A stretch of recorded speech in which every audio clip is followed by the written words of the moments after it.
ਗੁਰੂ ਗ੍ਰੰਥ ਸਾਹਿਬ ਜੀ ਦੀ ਚੱਲ ਰਹੀ ਲੜੀਵਾਰ ਵਿਚਾਰਾਂ ਵਿੱਚ ਅੱਜ ਅੰਕ ਨੰਬਰ 1058 ਤੋਂ ਅੱਗੇ ਪਾਠ ਕਰਨਾ ਹੈ। ਮਾਰੂ ਰਾਗ ਵਿੱਚ ਧੰਨ ਧੰਨ ਗੁਰੂ ਅਮਰਦਾਸ ਜੀ ਦੇ ਉਚਾਰਨ ਕੀਤੇ ਹੋਏ ਸੋਹਲਿਆਂ ਦੇ ਪਾਠ ਚੱਲ ਰਹੇ ਹਨ, ਜਿਸ ਵਿੱਚ 14ਵੇਂ ਸੋਹਲੇ ਦੇ 9 ਪਦਿਆਂ ਤੱਕ ਦੇ ਕੱਲ ਪਾਠ ਹੋਏ ਸਨ। ਅੱਜ ਅੱਗੋਂ ਪਾਠ ਕਰਨਾ। रस कस खाए पिंड वधाए, पेख करे गुर शब्द न कमाए, अंतर रोग महा दुख भारी, विष्टा माहे समाहा है। रस कस खाए पिंड वधाए, पेख करे गुर शब्द न कमाए, अंतर रोग महा दुख भारी, बिष्टा माहे समाहा है। रस कस खाए। कस तो पावे कसेले स्वादिले स्वादिष्टले पदार्थ कह लिए, भोजन कह लिए। रस कस खाए, वैसे रस का जिक्र करिए ना, रस का जिक्र कल भी शब्द की सांझ बनी सी। रस सोयना रस रूपा कामन, रस परमल की वास, रस घोड़े रस सेजा मंदर, रस मीठा रस महा सेते रस शरीर के कै कट नाम निवास। असी देखो गुरु साहब खान पीन का जिक्र कर रहे हैं, ना लगे कह रहे हैं पिंड वधाए। पिंड तो पावे शरीर, शरीर नूं वधा लैंदा। स्वादिष्टले भोजन खान विच केवल केस कस का कसेले भोजन का जिक्र नहीं कर रहे, क्या केवल रस कस रहे और रस वाले सारे भोजन सिर्फ भोजन के रस विच मस्त नहीं है, मगन नहीं है। सारे रसा का जिक्र जिहड़ा है गुरु साहब कर रहे हैं।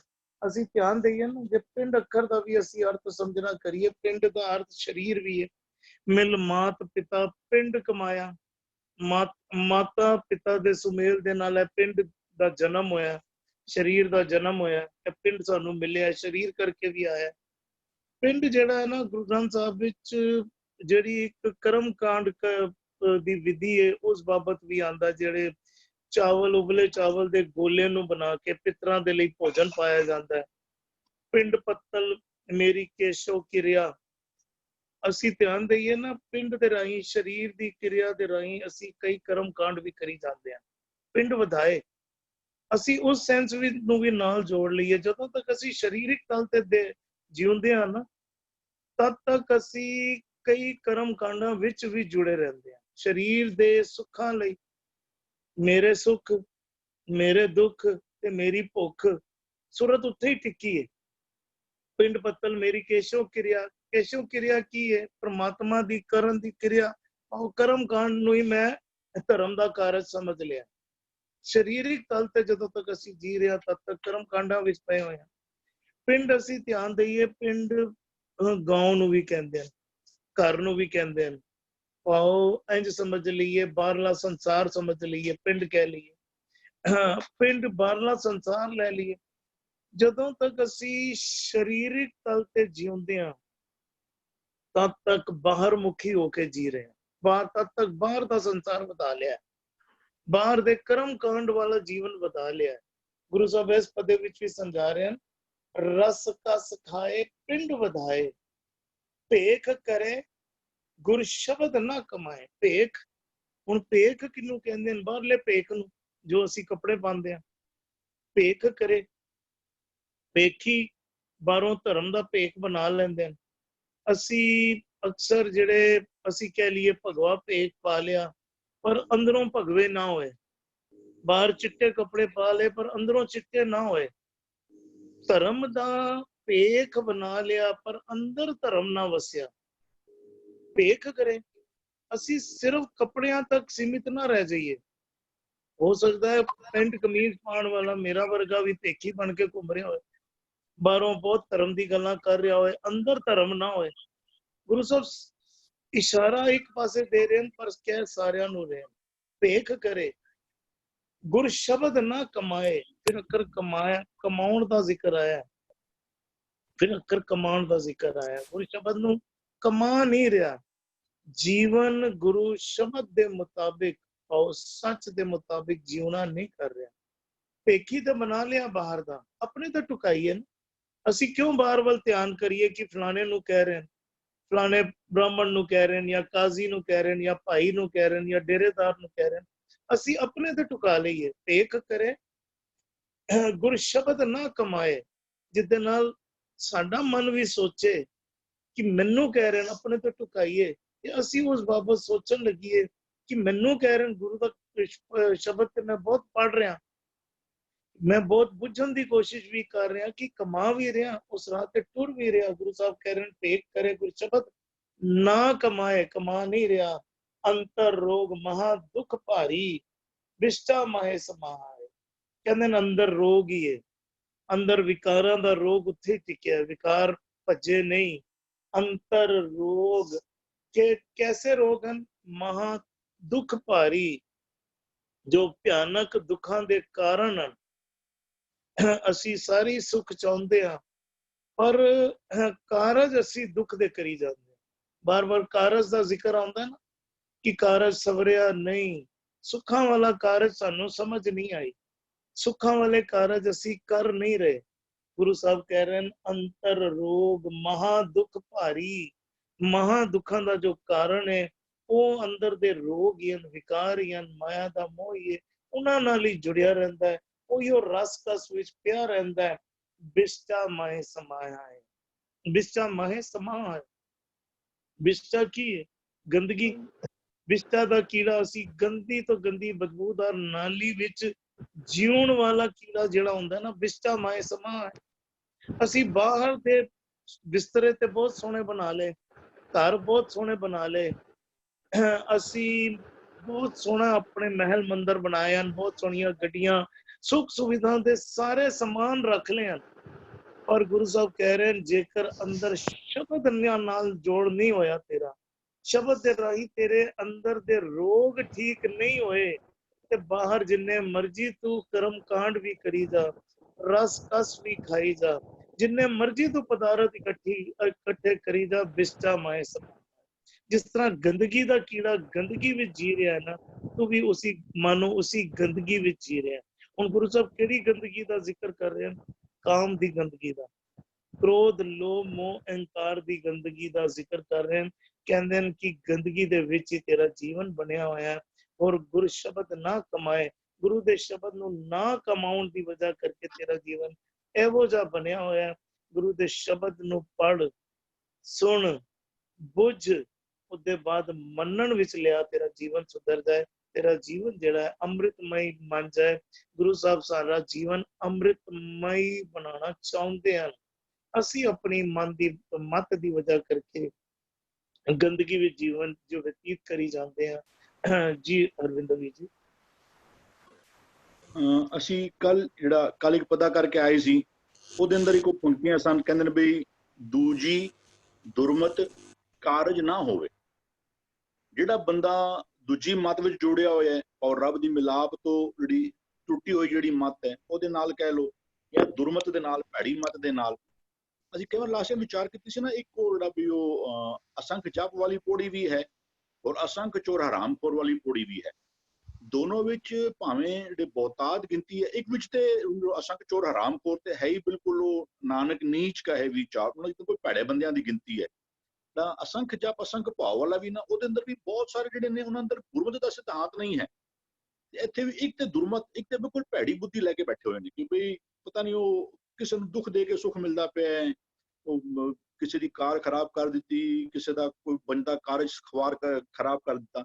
ਤੇ ਗੁਰੂ ਕਹਿੰਦੇ ਵੀ ਜਿਹੜਾ ਤੇਰਾ ਜ਼ਿੰਦਗੀ ਦਾ ਕਾਰਜ ਸੀ ਨਾ, ਜਿਸ ਜੋ ਤੈਨੂੰ ਪਰਪਸ ਸੀ ਤੇਰੇ ਲਾਈਫ ਦਾ, ਕਹਿੰਦਾ ਦੂਜੀ ਦੁਰਮਤ ਕਾਰਜ ਨਾ ਹੋਵੇ। ਜੇ ਤੂੰ ਇਹਨਾਂ ਵਿੱਚ ਉਲਝਿਆ ਰਿਹਾ ਨਾ ਜ਼ਿੰਦਗੀ ਭਰ, ਤੇਰਾ ਜਿਹੜਾ ਪਰਪਸ ਆਫ ਲਾਈਫ ਸੀ ਨਾ, ਹਾਇਰ ਪਰਪਸ ਆਫ ਲਾਈਫ, ਉਹ ਕਹਿੰਦੇ ਨੇ ਸਵਾਲ ਹੋਣ ਵਾਲਾ ਨਹੀਂ ਹੈ। ਜਿਸ ਮਨੋਰਥ ਦੇ ਕਾਰਨ ਤੂੰ ਆਇਆ ਸੀ ਨਾ, ਉਹ ਕਹਿੰਦਾ ਪੂਰਾ ਹੋਣ ਵਾਲਾ ਨਹੀਂ ਹੈ।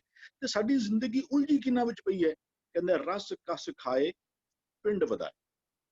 ਵੀ ਸਾਰਾ ਸਾਡਾ ਦੇਖੋ ਨਾ ਸਾਰੇ ਸਾਡੀ ਸਾਰੀ ਇਨਵੋਲਵਮੈਂਟ ਕਿਹਦੇ ਉੱਤੇ ਵੇ ਕਿ ਵੀ ਸਮਾਜਿਕ ਤੌਰ ਤੇ ਵੀ ਦੋਸਤਾਂ ਪਾਰਟੀਆਂ ਸਾਰਾ ਸਾਡਾ ਜੀਵਨ ਉਦੋਂ ਵਿਆਹਾਂ ਦੇ ਬਹੁਤ ਖਰਚਾ ਕਿਉਂ ਹੈ ਦਿਖਾਵਾ ਵੀ ਜਿੱਥੇ ਕਿਤੇ ਜਾਓਗੇ ਨਾ ਵੀ ਉਹ ਜਿਹੜਾ ਕਬੀਰ ਸਾਹਿਬ ਨੇ ਕਾਨੋ ਕਾਟੀ ਨਾਕੋ ਕਾਟੀ ਕਾਟ ਕੂਟ ਕਰ ਡਾਰੀ ਸਾਡੇ ਸਾਰਾ ਵੀ ਉਹ ਖਾਣਾ ਪੀਣਾ ਹੱਸਣਾ ਸੋਣਾ ਵਿਸਰ ਗਿਆ ਹੈ ਮਰਨਾ ਸਾਡਾ ਸਾਰਾ ਜੀਵਨ ਹੈ ਖਾਣਾ ਪੀਣਾ ਹੱਸਣਾ ਸੋਣਾ ਕਹਿੰਦੇ ਇਹ ਕਹਿੰਦੇ ਵੀ ਰਸ ਕਸ ਖਾਏ ਪਿੰਡ ਵਧਾਏ ਬਈ ਤੂੰ ਕਰੀ ਕੀ ਜਾਣਾ ਪਿਆ ਤੇਰਾ ਜੀਵਨ ਦਾ ਮਨੋਰਥ ਕੀ ਸੀ ਤੂੰ ਆਇਆ ਕਿਹਦੇ ਵਾਸਤੇ ਸੀ ਕਿਸ ਆਰੇ ਤੂੰ ਲੱਗਿਆ ਹੋਇਆ ਹੈ ਵੀ ਹੋਰ ਸ਼ਬਦ ਆਂਦਾ ਕਹਿੰਦਾ ਨੇ ਖਾਏ ਖਾਏ ਕਰੇ ਬਦ ਫੈਲੀ ਕਹਿੰਦੇ ਜਾਨ ਵਿਸੂ ਕੀ ਵਾੜੀ ਜੀ ਇਹ ਤੇ ਵਿਸ ਦੀ ਖੇਤ ਹੈ ਤੂੰ ਐਡਾ ਨਾ ਤੂੰ ਜੋ ਕੰਮ ਕਰੀ ਜਾਣਾ ਪਿਆ ਨਾ ਇਹ ਮੰਨੋ ਤੇਰੇ ਜੀਵਨ ਵਾਸਤੇ ਜ਼ਹਿਰ ਨੇ ਵੀ ਹਾਲਾਂਕਿ ਇਹਦੇ ਕੋਲ ਗੁਰਮਤ ਦਾ ਸਿਧਾਂਤ ਨਹੀਂ ਹੈ ਅੰਨ ਛੱਡਣ ਦਾ ਗੁਰਮਤ ਨਹੀਂ ਕਹਿੰਦੇ ਵੀ ਤਜੀਏ ਅੰਨ ਨਾ ਮਿਲੇ ਗੋਪਾਲ ਇਹ ਖਾਣਾ ਪੀਣਾ ਛੱਡ ਕੇ ਜਿਹੜਾ ਨਾ ਰੱਬ ਨਹੀਂ ਮਿਲਦਾ ਕਹਿੰਦੇ ਵੀ ਅੰਨੇ ਬਾਹਰ ਜੋ ਨਰ ਹੋਵੇ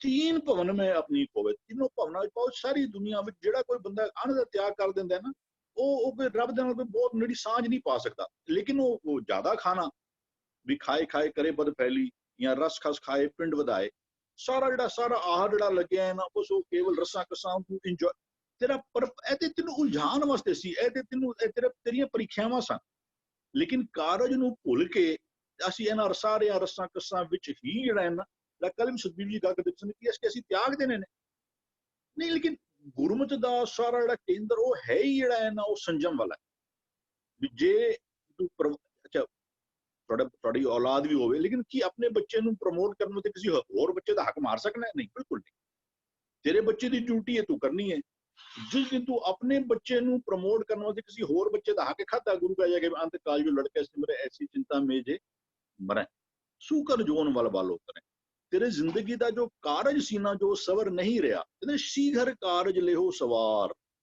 ਜਲਦੀ ਮੈਥਸ ਲਰਨ ਕਰ ਲੈ ਡੈਰੀਵੇਸ਼ਨਸ ਇੰਟੀਗ੍ਰੇਸ਼ਨਸ ਲਰਨ ਕਰ ਲੈ ਜੋ ਤੇਰਾ ਐਗਜ਼ਾਮ ਆਏਗਾ ਤੂੰ ਪਾਸ ਹੋ ਕੇ ਨਿਕਲ ਜਾਏ ਗੁਰੂ ਕਹਿੰਦੇ ਇਸ ਕਾਰਜ ਲੇਕਿਨ ਅਸੀਂ ਲੱਗੇ ਕਿਤੇ ਵਿੱਚ ਆ ਚਲੋ ਕੈਂਟੀਨ ਵਿੱਚ ਜਾ ਕੇ ਬੈਠਾਂਗੇ ਅੱਜ ਪਿਕਚਰ ਦੇਖਣ ਨੂੰ ਜਾ ਰਹੇ ਹਾਂ ਅੱਜ ਹੀ ਘੁੰਮਣ ਨੂੰ ਚਲੇ ਗਏ ਤੇ ਉਹ ਗੁਰੂ ਕਹਿੰਦੇ ਵੀ ਇਸ ਰਸਾਂ ਕਸਾਂ ਦੇ ਅੰਦਰ ਹੀ ਸਾਡਾ ਜੀਵਨ ਬਤੀਤ ਹੋ ਜਾਂਦਾ ਕਹਿੰਦੇ ਰਸ ਕਸ ਖਾਏ ਪਿੰਡ ਵਧਾਏ ਭੇਖ ਕਰੇ ਗੁਰ ਸ਼ਬਦ ਨਾ ਕਮਾਏ ਅਸੀਂ ਧਾਰਮਿਕ ਕਿਰਿਆਵਾਂ ਦੇ ਕਾਰਨ ਵੀ ਕੀ ਕਰੀ ਜਾਂਦੇ ਪਏ ਆ ਅੱਜ ਅੱਜ ਗੁਰਦੁਆਰੇ ਚਲੇ ਜਾਓ ਇੱਕ ਬੰਦਾ ਚਲੇ ਜਾਵੇ ਵੀ ਅੱਛਾ ਸ਼ਰਟ ਪੈਂਟ ਪਾਈ ਹੋਈ ਦਾੜੀ ਬੰਦੀ ਹੋਈ ਸਭ ਪ੍ਰੋਪਰ ਉਹਨੂੰ ਕੋਈ ਬੰਦਾ ਨਾ ਧਰਮੀ ਨਹੀਂ ਸਮਝਦਾ ਪਿਆ ਅੱਜ ਦੁਨੀਆ ਦਾ ਔਰ ਉਹੀ ਬੰਦਾ ਚਲੇ ਜਾਵੇ ਵੀ ਜਿਹਨੇ ਦਾੜੀ ਖੁੱਲੀ ਉੱਤੋਂ ਗਾਤਰਾ ਪਾਇਆ ਹੈ ਪਜਾਮਾ ਲਾਇਆ ਹੋਇਆ ਹੈ ਤੇ ਉਹਨੂੰ ਬਾਬਾ ਜੀ ਕਰਕੇ ਕਹਿੰਦੇ ਉਹ ਸਾਡਾ ਜੀਵਨ ਕਿਤੇ ਹਾਲਾਂਕਿ ਉਹਦੇ ਅੰਦਰ ਹੋ ਸਕਦਾ ਗੁਰਮਤਿ ਦਾ ਕਿਨਕਾ ਹੋਵੇ ਹੀ ਨਾ ਕਿਉਂਕਿ ਇਹ ਗੁਰਮਤਿ ਸਿਧਾਂਤ ਅੰਦਰ ਕਿਤੇ ਗੁਰੂ ਸਾਹਿਬ ਨੇ ਲਿਖਿਆ ਦਾੜੀ ਖੁੱਲਣੀ ਚੰਗੀ ਗੱਲ ਕੋਈ ਬਹੁਤ ਵਧੀਆ ਕੋਈ ਵਿਸ਼ੇਸ਼ ਕਰਮ ਕਰਤਾ ਉੱਤੋਂ ਗਾਤਰਾ ਪਾ ਲਿੱਤਾ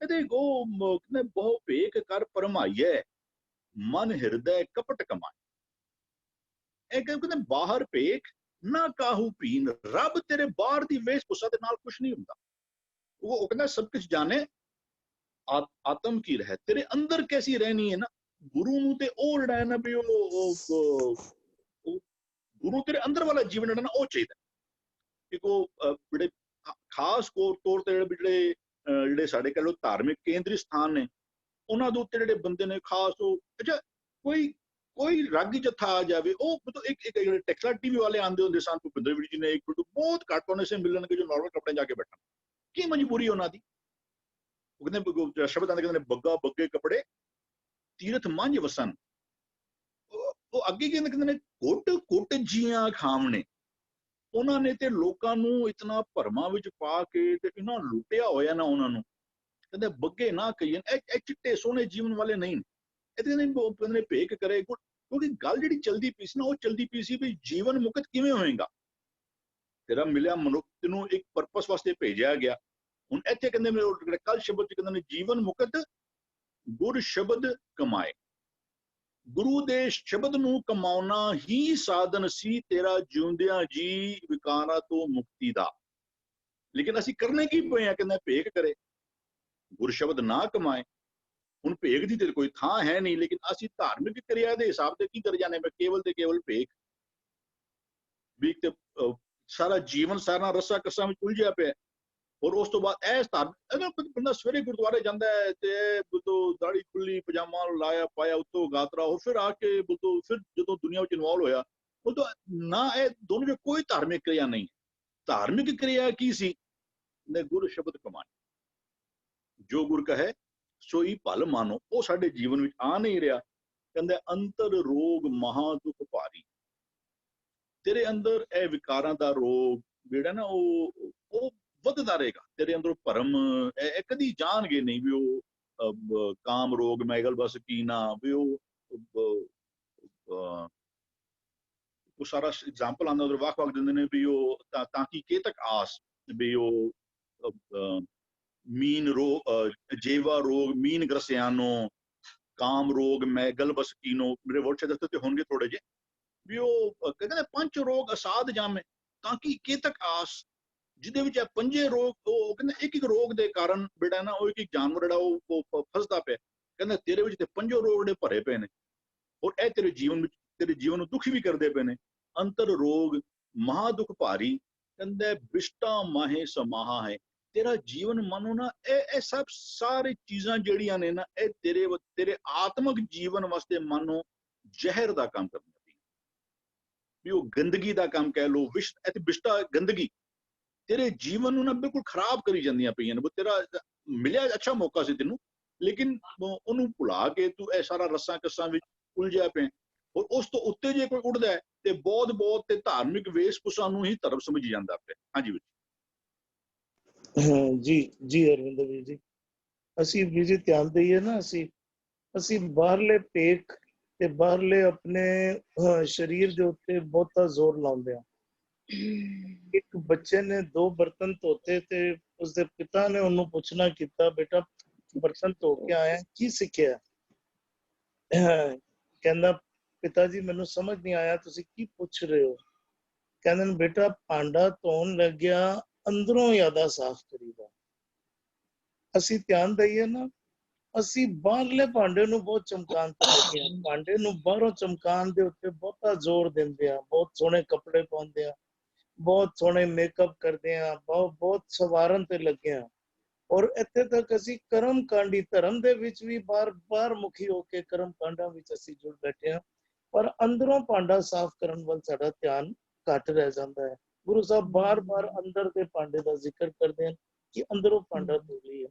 ਅੱਜ ਸੁਖਿੰਦਰ ਵੀਰ ਜੀ ਨੇ ਕਿਧਰੇ ਕੀਰਤਨ ਤੇ ਬਾਹਰ ਜਾਣਾ ਸੀ, ਕੀਰਤਨ ਤੇ ਲਈ ਉਹ ਪਟਿਆਲਾ ਨਹੀਂ ਹਨ, ਲੁਧਿਆਣੇ ਕੇ ਮੈਸੇਜ ਆਇਆ ਉਹਨਾਂ ਦਾ ਤੇ ਅੱਜ ਉਹ ਹਾਜ਼ਰੀ ਨਹੀਂ ਭਰ ਪਾਉਣਗੇ। ਤੇ ਭੁਪਿੰਦਰ ਵੀਰ ਜੀ ਨੇ ਵੀ ਅਜੇ ਜੁਆਇਨ ਨਹੀਂ ਕੀਤਾ। ਤੇ ਵਿੰਦਰੀ ਭੂਆ ਜੀ ਆਪ ਜੀ ਵਿਚਾਰ ਥੋੜੀ ਜੀ ਵਿਚਾਰ ਦਿਆ ਜੇ। रस खस खाए पिंड बधाई बेख करे गुर शब्द ना कमाए। ਹੁਣ ਮਨ ਨੂੰ ਸੰਬੋਧਨ ਕੀਤਾ ਗਿਆ ਹੈ, ਗੁਰ ਸ਼ਬਦ ਨਾ ਕਮਾਏ। ਕਿਸਨੇ ਨਹੀਂ? ਜਦੋਂ ਸਾਡਾ ਮਨ ਉਸ ਗੁਰੂ ਦੀ ਸਿੱਖਿਆ ਗੁਰੂ ਦੇ ਗਿਆਨ ਦੇ ਨਾਲ ਅਗਰ ਮਨ ਉਸ ਪਾਸੇ ਨਹੀਂ ਟੁਰਦਾ, ਕਮਾਈ ਨਹੀਂ ਕਰਦਾ, ਗੁਣਾਂ ਨੂੰ ਅਮਲੀ ਜੀਵਨ ਵਿੱਚ ਨਹੀਂ ਲੈ ਕੇ ਆਉਂਦਾ, ਤੇ ਇਹਦਾ ਰਿਜ਼ਲਟ ਕੀ ਸੀ ਕਿ ਉਹ ਭੇਖਾਂ ਵਿੱਚ ਹੀ ਰਹਿ ਜਾ। ਹੀ ਸਟੇਜ਼ ਇਨ ਦੀ ਹਿਪੋਕ੍ਰੇਸੀ। ਹੁਣ ਹਿਪੋਕ੍ਰੇਸੀ ਕਿਸ ਵਿੱਚ ਹੈਗਾ? ਕਹਿੰਦੇ ਨਾ ਬੇਕ ਤਾਰੀ ਬੇਕ ਕਰ ਥੱਕੇ 68 ਤੀਰਥ ਨਾਏ। ਇੱਥੇ ਉਹਨਾਂ ਦੇ ਕਿ ਬੇਕਤਾਰੀ ਕਿਉਂ? ਕਿ ਸਾਨੂੰ ਕਿਹਾ ਗਿਆ ਹੈਗਾ ਵੇ ਕਿ ਤੀਰਥ ਨਾਵਨ ਜਾਓ, ਤੀਰਥ ਨਾਮ ਹੈ, ਤੀਰਥ ਸ਼ਬਦ ਵਿਚਾਰ ਅੰਤਰ ਗਿਆਨ ਹੈ। ਔਰ ਅਸੀਂ ਅੰਤਰ ਗਿਆਨ ਅਸੀਂ ਇਸੀ ਪੇਖ ਵਿੱਚ ਹੀ ਰਹਿ ਗਿਆ, ਟੋਟਲ ਹਿਪੋਕ੍ਰੇਸੀ ਵਿੱਚ ਹੀ ਰਹਿ ਗਏ, ਕਿਉਂਕਿ ਅਸੀਂ ਉਹਦੇ ਆਪਣੇ ਅਮਲੀ ਜੀਵਨ ਦੇ ਵਿੱਚ ਗੁਣਾਂ ਨੂੰ ਨਹੀਂ ਤਾਰਿਆ, ਉਹਦੀ ਸਿੱਖਿਆ ਨੂੰ ਨਹੀਂ ਲਿੱਤਾ। ਔਰ ਇਹੀ ਪੇਖ ਦੇ ਵਿੱਚ ਕਰਮ ਕਾਂਡਾਂ ਦੇ ਵਿੱਚ ਰਹਿ ਕੇ ਕਿਉਂ ਕਿ ਅਸੀਂ ਉਹਨਾਂ ਵਿੱਚ ਫਸ ਗਏ। ਕਿਹਨਾਂ ਚੀਜ਼ਾਂ ਵਿੱਚ? ਅਸੀਂ ਸਾਰੇ ਰਸਾਂ ਵਿੱਚ ਫਸ ਗਏ। ਖਾਲੀ ਪੈਸਿਆਂ ਦੇ ਨਹੀਂ ਜਾਂ ਖਾਣਿਆਂ ਦੇ ਨਹੀਂ, ਬੱਚਿਆਂ ਦੇ ਵਿੱਚ ਵੀ ਵਰਲਡਲੀ ਚੀਜ਼ ਦੇ ਵਿੱਚ ਅਸੀਂ ਇਤਨਾ ਜ਼ਿਆਦਾ ਅਸੀਂ ਕਚਤ ਹੋ ਚੁੱਕੇ ਹਾਂ, ਉਸ ਰਸ ਵਿੱਚ ਅਸੀਂ ਇਤਨਾ ਜ਼ਿਆਦਾ ਪੈ ਚੁੱਕੇ ਹੈਗੇ ਆ ਕਿ ਸਾਡਾ ਮਨ ਉਸੇ ਵਿੱਚ ਹੀ ਰਹਿਣ ਕਰਕੇ ਸਾਡੇ ਅੰਦਰ ਦਾ ਜਿਹੜਾ ਪਿੰਡ ਹੈ, ਜਿਹੜਾ ਸੰਸਾਰ ਅਸੀਂ ਬਣਾਇਆ ਹੋਇਆ, ਕਹਿੰਦੇ ਜੋ ਬ੍ਰਹਮੰਡੇ ਸੋ ਪਿੰਡੇ। ਇਹ ਜਿਹੜਾ ਬਾਹਰ ਦਾ ਜਿਹੜਾ ਅਸੀਂ ਰਸ ਨੂੰ ਮਿੱਠਾ ਸਮਝ ਕੇ ਅਸੀਂ ਉਸਨੂੰ ਛਕਦੇ ਰਹੇ ਹਾਂ, ਅਸੀਂ ਅੰਦਰ ਹੀ ਅੰਦਰ ਭਿੱਜਦੇ ਰਹੇ ਹਾਂ, ਆਪਣਾ ਅੰਦਰ ਦਾ ਸੰਸਾਰ ਅਸੀਂ ਬੜਾ ਖਰਾਬ ਕਰ ਦਿੱਤਾ ਹੈਗਾ ਵੀ। ਕਿਉਂਕਿ ਉਸ ਪਿੰਡ ਦੇ ਅੰਦਰੋਂ ਅਸੀਂ ਵਧਾਉਂਦੇ ਗਿਆ। ਪਿੰਡ ਕਿੰਨ ਵਧਾਇਆ? ਸਾਡਾ ਅੰਦਰ ਦਾ ਸੰਸਾਰ ਜਿਹੜਾ ਮਨ ਸੀ ਉਹ ਟੋਟਲੀ ਇਨ ਦ ਨੈਗੇਟਿਵਿਟੀ ਵਿੱਚ ਚਲਾ ਗਿਆ, ਟੋਟਲੀ ਵਾਈਸਸ ਦੇ ਵਿੱਚ ਚਲਾ ਗਿਆ, ਅਵਗੁਣਾਂ ਦੇ ਵਿੱਚ ਚਲਾ ਗਿਆ। ਅਸੀਂ ਉਸ ਨੂੰ ਹੋਰ ਵਧਾਉਂਦੇ ਗਏ ਹਾਂ। ਕਿਉਂ? ਕਿਉਂਕਿ ਅਸੀਂ ਨੇ ਸ਼ਬਦ ਦੀ ਕਮਾਈ ਨਹੀਂ ਕੀਤੀ। ਇਸ ਮਨ ਨੇ ਸ਼ਬਦ ਦੀ ਕਮਾਈ ਨਾ ਕਰਨ ਕਰਕੇ ਟੋਟਲੀ ਹਿਪੋਕ੍ਰੇਸੀ ਵਿੱਚ ਰਹਿ ਕੇ ਰਸਾਂ ਨੂੰ ਮਾਣਦਿਆਂ ਆਪਣਾ ਅੰਦਰ ਦਾ ਜਿਹੜਾ ਸੰਸਾਰ ਸੀ ਉਸਨੇ ਬਿਖ ਇਕੱਠਾ ਕਰ ਲਿੱਤਾ। ਹੁਣ ਜਿਹੜਾ ਇਹ ਸਾਡੇ ਅੰਦਰ ਦੇ ਅਵਗੁਣ ਇਕੱਠੇ ਹੋ ਗਏ, ਉਸ ਸ਼ਬਦ ਦੀ ਕਮਾਈ ਨਾ ਕਰਨ ਕਰਕੇ ਸਾਡੇ ਅੰਦਰ ਦੇ ਜਿਤਨੇ ਵੀ ਵਾਇਸ, ਜਿਤਨੇ ਸਾਡੇ ਅੰਦਰ ਅਵਗੁਣ ਹਨ, ਗਲਤ ਵਿਚਾਰ ਹਨ, ਇਹ ਹੀ ਰੋਗੀ ਬਣ ਗਏ। ਔਰ ਜਦੋਂ ਇਹ ਰੋਗ ਬਣ ਜਾਂਦੇ, ਇਹੀ ਰੋਗ, ਇਹੀ ਵਾਇਸਸ ਸਾਨੂੰ ਦੁੱਖ ਦਿੰਦੇ ਨੇ।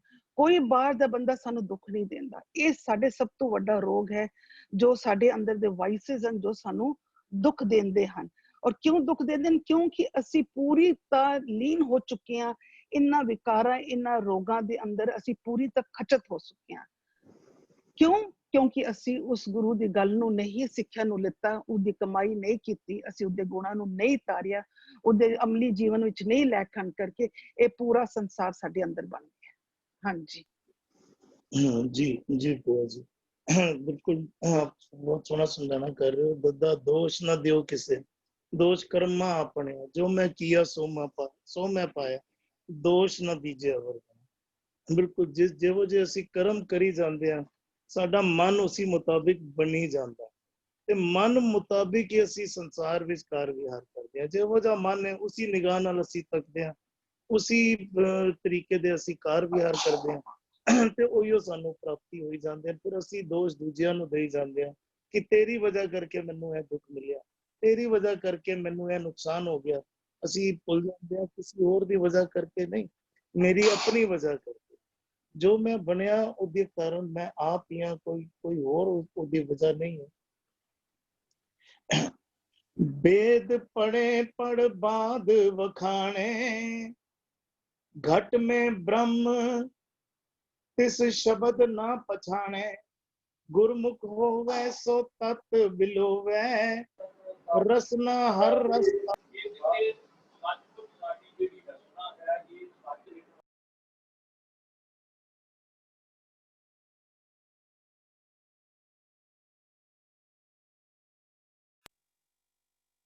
विजी थोड़ा ऑडियो म्यूट हो गया। हाँ जी, आ रही आवाज? क्लियर है, प्लीज कर जाओ। हाँ जी, वेद पढ़े, वेद पढ़ते हैं। हुण वेद दद्दा मुक्त है, धार्मिक पुस्तकां कह लईए, ज्ञान दी पुस्तकां कह लईए, कहंदे ने पढ़दे हैं ते की करदे हैं? हाँ, बात बखाने, झगड़ियां दी गल्लां करी जांदे। वेद पढ़े, पढ़ दे अड़ाड़े नूं सिहारीए। हाँ, पढ़ के कर्म की कर रहे हैं? बात बखाने। हुण धार्मिक पुस्तकां पढ़न दा नतीजा यह निकलना चाहिए सी कि धार्मिक पुस्तकां पढ़िया अंदर धर्म वस गया, अंदर सत संतोख दया धर्म धीरज अंदर वस जाए। धार्मिक पुस्तकां पढ़न दा मनोरथ यही है कि मन पवित्र हो जाए, पर नतीजा की निकल रहा? वेद पढ़े पढ़ बाध वखाने, लड़ाई झगड़ियां दी गल्लां करी जांदे। ਅਸੀਂ ਵੀ ਕਈ ਵਾਰੀ ਬਹਿਸਾਂ ਵਿੱਚ ਪੈ ਜਾਂਦੇ ਆ, ਨਹੀਂ ਦੂਜੇ ਨੂੰ ਗਲਤ ਤੇ ਆਪਣੇ ਆਪ ਨੂੰ ਸਹੀ ਸਾਬਿਤ ਕਰਨ ਤੇ ਅਸੀਂ ਹਮੇਸ਼ਾ ਲੜਾਈਆਂ ਝਗੜੇ ਬਹਿਸਾਂ ਅਸੀਂ ਉਸੇ ਕਰਮਾਂ ਵਿੱਚ ਪਏ ਰਹਿੰਦੇ ਆ। ਅਸੀਂ ਆਪਣੇ ਤੇ ਨਾਲ ਦੇ ਨਾਲ ਟੁਕਾਉਂਦੇ ਰਹੀਏ ਨਾ। ਕਿਸੇ ਇੱਕ ਫਿਰਕੇ ਵੱਲ ਅਗਰ ਇਸ਼ਾਰਾ ਹੋ ਵੀ ਰਿਹਾ ਹੈ ਤੇ ਗੁਰੂ ਸਾਹਿਬ ਕਿਸੇ ਕੇਵਲ ਇੱਕ ਫਿਰਕੇ ਨੂੰ ਨਹੀਂ ਕਹਿ ਰਹੇ। ਇੰਜ ਸਮਝ ਲਈਏ ਕਿ ਉਹਦੇ ਰਾਹੀਂ ਸਾਨੂੰ ਸਮਝਾਣਾ ਕਰ ਰਹੇ ਹਨ ਕਿ ਅਸਲ ਮਨੋਰਥ, ਸੱਚ ਨੂੰ ਪੜਨ ਦਾ ਅਸਲ ਮਨੋਰਥ ਕੀ ਹੈ ਕਿ ਅੰਦਰ ਸੱਚ ਵਸ ਜਾਏ। ਸੱਚ ਨਾਲ ਜੁੜਿਆ ਅਗਰ ਅਸੀਂ ਅਗਰ ਅੰਦਰੋਂ ਸੱਚ ਨਹੀਂ ਹੋਏ ਤੇ ਜਾਂ ਤੇ ਅਸੀਂ ਸੱਚ ਪੜ ਨਹੀਂ ਰਹੇ, ਜਾਂ ਅਸੀਂ ਸੱਚ ਕੇਵਲ ਪੜਨ ਤੱਕ ਸੀਮਿਤ ਕਰਤਾ, ਜਾਂ ਤੇ ਅਸੀਂ ਸੱਚ ਦੇ ਨਾਲ ਜੁੜੇ ਹੀ ਨਹੀਂ ਆ, ਜਾਂ ਅਸੀਂ ਅਜੇ ਸੱਚ ਨੂੰ ਅੰਦਰ ਗ੍ਰਹਿਣ ਨਹੀਂ ਕਰ ਪਾ ਰਹੇ। ਤੇ ਗੁਰੂ ਸਾਹਿਬ ਕਹਿ ਰਹੇ ਨੇ वेद पढ़े पढ़ बाध वखाणे, घट में ब्रह्म तिस शब्द ना पछाणे। घट में ਹਿਰਦੇ ਵਿੱਚ ਹੀ ਉਹ ਪਰਮਾਤਮਾ ਮੌਜੂਦ ਹੈ, ਬ੍ਰਹਮ ਅੰਦਰ ਹੀ ਮੌਜੂਦ ਹੈ। ਉਸ ਪਰਮਾਤਮਾ ਨੂੰ ਸ਼ਬਦ ਨਾ ਪਛਾਣੇ, ਸ਼ਬਦ ਦੇ ਰਾਹੀਂ ਨਹੀਂ ਪਛਾਣਨਾ ਕਰ ਰਹੇ। ਅੰਦਰ ਹੀ ਉਹ ਪਰਮਾਤਮਾ ਮੌਜੂਦ ਹੈ, ਅੰਦਰ ਹੀ ਉਹ ਪਰਮਾਤਮਾ ਹੈ। ਉਹਦੇ ਨਾਲ ਸਾਂਝ ਨਹੀਂ ਬਣ ਪਾ ਰਹੀ। ਕਿਉਂ ਨਹੀਂ ਬਣ ਪਾ ਰਹੀ? ਕਿਉਂਕਿ ਸ਼ਬਦ ਨੂੰ ਅਸੀਂ ਚੰਗੀ ਤਰ੍ਹਾਂ ਦੇ ਨਾਲ ਹਿਰਦੇ ਵਿੱਚ ਨਹੀਂ ਵਸਾ ਰਹੇ। ਸ਼ਬਦ ਨੂੰ ਅਸੀਂ ਬੁੱਝ ਨਹੀਂ ਰਹੇ। ਸ਼ਬਦ ਨਾ ਪਛਾਣੇ, ਕੋ ਅਕਰ ਪਛਾਣੇ ਆਇਆ ਤੇ ਪਛਾਣੇ ਤੋਂ ਪਾਓ ਸਾਂਝ ਪਾਣਾ ਵੀ ਹੈ। ਪਛਾਣਨ ਤੋਂ ਪਾਓਗੇ ਚੰਗੀ ਤਰ੍ਹਾਂ ਜਾਣ ਲੈਣਾ, ਸਾਂਝ ਪੈ ਜਾਣੀ। ਜਦੋਂ ਤੱਕ ਸ਼ਬਦ ਨਾਲ ਸਾਂਝ ਨਹੀਂ ਪਏਗੀ, ਅੰਦਰ ਜਿਹੜਾ ਹੈ, ਅੰਦਰ ਜਿਹੜਾ ਪ੍ਰਮਾਤਮਾ ਅੰਦਰ ਹੀ ਮੌਜੂਦ ਹੈ, ਉਸ ਦੇ ਨਾਲ ਸਾਡੀ ਇਕਮਿਕਤਾ ਨਹੀਂ ਹੋ ਪਾਏਗੀ। ਗੁਰਮੁਖ ਹੋਵੇ ਸੋ ਤਤ ਬਿਲੋਵੇ, ਰਸਨਾ ਹਰ ਰਸਤਾ ਹੈ। ਗੁਰਮੁਖ ਹੋਵੇ, ਕਹਿੰਦੇ ਜੇਕਰ ਗੁਰਮੁਖ ਹੋਵੇ, ਗੁਰੂ ਦੀ ਸ਼ਰਨ ਵਿੱਚ ਆ ਜਾਏ, ਜੇਕਰ ਗੁਰੂ ਦੇ ਗੱਲ ਨੂੰ ਸੁਣਨ ਲੱਗ ਪਵੇ, ਗੁਰਮੁਖ ਹੋਵੇ ਸੋ ਤਤ ਬਿਲੋਵੇ। ਤਤ ਜਿਹੜਾ ਹੈ ਨਾ, ਤਤ ਅੱਖਰ, ਤਤ ਅਸੀਂ ਸਮਝ ਲਈਏ, ਸਾਰ ਸਮਝ ਲਈਏ, ਜਿਹੜਾ ਅਸਲ ਦਾ ਸਾਰ ਹੋਏ। ਤਤ, ਤਤ ਦਾ ਅਰਥ ਜਿਹੜਾ ਹੈ ਨਾ, ਪੰਜ ਤੱਤਾਂ ਕਰਕੇ ਵੀ ਤਤ ਅੱਖਰ ਗੁਰੂ ਗ੍ਰੰਥ ਸਾਹਿਬ ਵਿੱਚ ਆਉਂਦਾ ਹੈ, ਪਰ ਇੱਥੇ ਤਤ ਅੱਖਰ ਜਿਹੜਾ ਆ ਰਿਹਾ ਨਾ, ਸਾਰ ਦੇ ਲਈ ਆ ਰਿਹਾ ਹੈ, ਉਸ ਪ੍ਰਮਾਤਮਾ ਦੇ ਲਈ ਆ ਰਿਹਾ ਹੈ। ਤਤ ਅੱਖਰ ਦਾ ਅਰਥ ਬ੍ਰਹਮ ਵੀ ਆਉਂਦਾ ਹੈ। ਕਈ ਕੋਟ ਤਤ ਕੇ ਬੇਤੇ, ਤਤ ਕੀ ਹੈ, ਉੱਥੇ ਬ੍ਰਹਮ ਕਰਕੇ ਆਇਆ। ਤਤ ਕੇ ਬੇਤੇ, ਤਤ ਨੂੰ ਜਾਣਨ ਵਾਲੇ, ਤਤ ਨਾਲ ਸਾਂਝ ਜਿਨ੍ਹਾਂ ਦੀ ਬਣ ਗਈ ਹੈ, ਤੇ ਤਤ ਕੇ ਬੇਤੇ, ਤਤ ਨੂੰ ਜਾਣਨ ਵਾਲੇ। ਤਤ ਦਾ ਭਾਵ ਬ੍ਰਹਮ ਵੀ ਹੈ, ਪਰਮਾਤਮਾ ਵੀ ਹੈ। ਤਤ ਦਾ ਅਰਥ ਅਸਲ ਸਾਰ ਸਮਝ ਲਈਏ, ਅਸਲ ਵਸਤੂ ਸਮਝ ਲਈਏ। ਗੁਰਮੁਖ ਹੋਵੇ, ਕਹਿੰਦੇ ਜੇਕਰ ਗੁਰੂ ਦਾ ਓਟ ਲੈ ਲਵੇ, ਜੋ ਗੁਰੂ ਦੀ ਸ਼ਰਨ ਲੈ ਲਵੇ। ਗੁਰਮੁਖ ਤੇ ਉਹੀ ਹੋਵੇ ਨਾ ਜੋ ਕੇਵਲ ਗੁਰੂ ਦੀ ਗੱਲ ਸੁਣ ਨਹੀਂ ਰਿਹਾ, ਗੁਰੂ ਦੀ ਸ਼ਰਨ ਵਿੱਚ ਹੀ ਆ ਗਿਆ। ਦੇਖੋ ਸ਼ਰਨ ਵਿੱਚ ਆਉਣ ਤੱਕ ਕੀ ਭਾਵ ਹੈ, ਜਿਹਦੀ ਸ਼ਰਨ ਵਿੱਚ ਆ ਜਾਈਏ ਫਿਰ ਉਹਦੀ ਗੱਲ ਮੰਨਣੀ ਪੈਂਦੀ ਹੈ। ਭਾਵ ਗੁਰੂ ਦੀ ਸ਼ਰਨ ਵਿੱਚ ਆ ਕੇ ਗੁਰੂ ਦੀ ਗੱਲ ਮੰਨ ਵੀ ਰਿਹਾ, ਸਿਰਫ ਅਸੀਂ ਪੜ੍ਹ ਨਹੀਂ ਰਹੇ, ਮੰਨ ਵੀ ਰਿਹਾ। ਗੁਰਮੁਖ ਹੋਵੇ ਸੋ ਤਤ ਬਿਲੋਵੇ, ਕਹਿੰਦੇ ਫਿਰ ਉਹ ਤਤ ਨੂੰ ਬਿਲੋਂਦਾ ਹੈ, ਰਿੜਕਦਾ ਹੈ, ਰਿੜਕਦਾ ਹੈ ਤਤ। ਅਸਲ ਤਤ ਫਿਰ ਸ਼ਬਦ ਦੇ ਰਾਹੀਂ ਅਸਲ ਤਤ ਨੂੰ ਕੱਢ ਲੈਂਦਾ ਹੈ। ਪਾਈਏ ਨਾ, ਲੱਸੀ ਦੇ ਵਿੱਚ ਮਧਾਣੀ ਮਾਰੀਏ ਤੇ ਵਿੱਚੋਂ ਮੱਖਣ ਦਾ ਪੇੜਾ ਨਿਕਲ ਆਉਂਦਾ ਹੈ। ਸਾਹਿਬ ਬਿਲੋਵਨ ਦਾ ਐਗਜ਼ਾਮਪਲ ਦੇ ਕੇ ਵੀ ਸਾਨੂੰ ਗੁਰੂ ਗ੍ਰੰਥ ਸਾਹਿਬ ਵਿੱਚ ਕਈ ਥਾਂ ਤੇ ਸਮਝਾਉਣਾ ਕਰਦੇ ਹਨ। ਗੁਰਮੁਖ ਹੋਵੇ ਸੋ ਤਤ ਬਿਲੋਵੇ, ਰਸਨਾ ਹਰ ਰਸਤਾ ਹੈ। ਕਹਿੰਦੇ ਉਸੀ ਦੀ ਜੀਭ ਹਰੀ ਦੇ ਮਿੱਠੇ ਰਸ ਨਾਲ ਭਿੱਜ ਜਾਂਦੀ ਹੈ। ਤਾਹਾ ਪਾਵੇ ਉਸ ਦੀ ਰਸਨਾ ਜੀਭ ਹਰ ਰਸਤਾ ਹੈ। ਪਿਛਲਾ ਅਸੀਂ ਪਤਾ ਜਿਹੜਾ ਪਾਠ ਕਰਕੇ ਆਏ ਹਾਂ, ਉਸਦੇ ਵੀ ਗੁਰੂ ਸਾਹਿਬ ਕਹਿ ਰਹੇ ਰਸ ਕਸ ਖਾਏ। ਉੱਤੇ ਬਾਹਰਲੇ ਰਸਾਂ ਦਾ ਜ਼ਿਕਰ ਹੈ, ਇੱਥੇ ਹਰ ਰਸ ਦਾ ਜ਼ਿਕਰ ਹੈ। ਹਾਂ, ਹਰ ਰਸ ਤਾਹਾ ਹੈ। ਇਤੇ ਰਸ ਸ਼ਰੀਰ ਕੇ ਕਹਿ ਘਟ ਨਾਮ ਨਿਵਾਸ।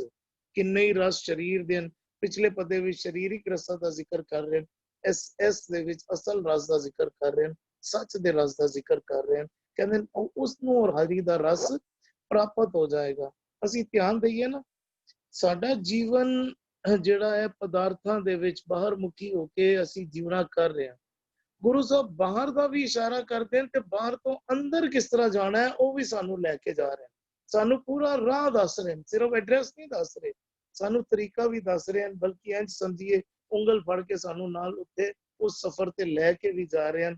ਅਸੀਂ ਹੀ ਉਂਗਲ ਛੱਡ ਦਿੰਦੇ ਹਾਂ ਰਸਤੇ ਵਿੱਚ, ਅਸੀਂ ਉਸ ਰਾਹ ਤੇ ਟੁਰਦੇ ਟੁਰਦੇ ਗੁਰੂ ਦਾ ਪੱਲਾ ਛੱਡ ਦਿੰਦੇ ਹਾਂ ਤੇ ਦੂਜੀ ਰਾਹ ਤੇ ਟੁਰ ਪੈਂਦੇ ਹਾਂ, ਤੇ ਫਿਰ ਅਸੀਂ ਦੁੱਖਾਂ ਵਿੱਚ ਪੈਂਦੇ ਹਾਂ, ਫਿਰ ਅਸੀਂ ਭੁਲੇਖਿਆਂ ਵਿੱਚ ਪੈ ਜਾਂਦੇ ਹਾਂ। ਜੀ ਅਰਵਿੰਦਰ ਵੀਰ ਜੀ। ਜਿਹੜਾ ਅਸੀਂ ਕਨਸਟੈਂਟਲੀ ਬਸ ਦੇਖਣਾ ਬਈ ਗੁਰੂ ਸਾਹਿਬ ਨੇ ਇੱਕ ਪਹਿਲਾਂ ਵਿਸ਼ਕਾਰ ਕੁਝ ਸਾਨੂੰ ਵੀ ਗੁਰਮੁਖ ਦਾ, ਗੁਰੂ ਦਾ, ਹੁਣ ਜਿਹੜਾ ਇੱਕ ਕਨਸੈਪਟ ਨੂੰ ਲੈ ਕੇ ਚੱਲਦੇ ਪਏ ਨੇ ਵੀ ਅੱਜ ਵੀ ਜੀਵਨ ਮਨੋਰਥ ਦਾ ਜਿਹੜਾ ਕਾਰਜ ਸਵਾਰਨ ਵਾਲਾ ਜਿਹੜਾ ਕੰਮ ਹੈ ਨਾ, ਉਹਦੀ ਗੱਲ ਜਿਹੜਾ ਉਸ ਤੋਂ ਲੈ ਕੇ ਗੁਰੂ ਸਾਹਿਬ ਨੂੰ ਸਾਨੂੰ ਇੱਕ ਸਟੈਪ ਕਰਕੇ ਸਾਨੂੰ ਜਿਹੜਾ ਅੱਗੇ ਚਲਾਈ ਜਾਂਦੇ ਪਏ ਨੇ ਵੀ ਤੇਰੀ ਜ਼ਿੰਦਗੀ ਦਾ ਇੱਕ ਕਾਰਜ ਸੀ, ਉਹਨੂੰ ਕਾਰਜ ਨੂੰ ਪਾਸੇ ਰੱਖ ਕੇ ਕਿਤੇ ਵਿੱਚ ਉਲਝ ਕੇ ਪੈ ਗਿਆ ਹੋਇਆ, ਬੇਰਸਾਂ ਕਸਾਂ ਵਿੱਚ ਉਲਝ ਗਿਆ ਹੋਇਆ, ਭੇਖ ਧਾਰਮਿਕ ਭੇਖਾਂ ਵਿੱਚ ਉਲਝ ਗਿਆ ਹੋਇਆ। ਹੁਣ ਇੱਕ ਹੋਰ ਗੁਰੂ ਸਾਹਿਬ ਸਾਨੂੰ ਇੱਕ ਹੋਰ ਕਦਮ ਅੱਗੇ ਤੋਰਦੇ ਪਏ, ਹੋਰ ਕਿਤੇ ਉਲਝ ਕੇ ਪੈ ਕਿਉਂ ਆਏ, ਕਹਿੰਦਾ ਵੇਦ ਪੜ੍ਹੈ ਪੜ੍ਹ ਬਾਦ ਵਖਾਣਾ। ਕਿਸੇ ਚੀਜ਼ ਨੂੰ ਪੜ੍ਹਨਾ ਕਿਸ ਵਾਸਤੇ? ਆਪਣਾ ਜੀਵਨ ਸੁਧਾਰਨ ਵਾਸਤੇ ਨਹੀਂ ਪੜ੍ਹਦੇ, ਪੜ੍ਹ ਕੇ ਤੇ ਫਿਰ ਕਿਸੇ ਨਾਲ ਵਾਦ ਵਿਵਾਦ ਜਿਹੜਾ ਨਾ ਉਹਦੇ ਵਿੱਚ ਇੰਡਲਜ ਕਰਨਾ। ਇੱਕੋ ਸ਼ਬਦ ਆਉਂਦਾ, ਕਹਿੰਦੇ ਨੇ ਖੋਜੀ ਉਪਜੈ ਬਾਦੀ ਬਿਨਸੈ। ਜਿਹੜਾ ਜਦੋਂ ਅਸੀਂ ਐਸੀ ਕਿਰਿਆ ਨੂੰ ਨਾ ਵੀ ਉਹ ਇੱਕ ਸਾਰਾ ਜਿਹੜੀ ਗੱਲ ਚੱਲਦੀ ਵੀ ਜੀਵਨ ਨੂੰ ਮੁਕਲਦੀ, ਤੇ ਗੁਰੂ ਕਹਿੰਦੇ ਨੇ ਬੰਧਨ ਬੇਦ ਬਾਦ ਅਹੰਕਾਰ। ਇਹ ਸਾਡੇ ਹੋਰ ਬੰਧਨਾਂ ਦਾ ਕਾਰਨ ਬੰਦੀ ਪਈ ਜਦੋਂ ਅਸੀਂ ਇਹਨਾਂ ਨੂੰ, ਇਸ ਗਿਆਨ ਨੂੰ ਕੇਵਲ ਤੇ ਕਹਿੰਦੇ ਨੇ ਬੰਧਨ ਬੇਦ ਬਾਦ ਅਹੰਕਾਰ, ਇਹਨਾਂ ਨੂੰ ਪੜ੍ਹਨਾ, ਔਰ ਪੜ੍ਹਨਾ ਸਿਰਫ ਉਹਨੂੰ ਤਰਕ ਕਰਨ ਲਈ। ਇੱਕ ਅਸੀਂ ਵੀ should read with open mind. ਸਾਡਾ ਵੀ ਅਸੀਂ ਇੱਕ ਪ੍ਰੀ ਕਨਸੀਵ, ਉਹ ਕਹਿੰਦੇ ਵੀ ਅਸੀਂ ਪਹਿਲਾਂ ਇੱਕ ਨੋਸ਼ਨ ਬਣਾ ਲੈਂਦੇ ਆ ਕਿ ਗੁਰਮਤ ਇਹਦੀ ਇਜਾਜ਼ਤ ਨਹੀਂ ਦਿੰਦੀ, ਗੁਰਮਤ ਇਹ ਨਹੀਂ ਹੈ, ਗੁਰਮਤ ਇਹ ਹੈ।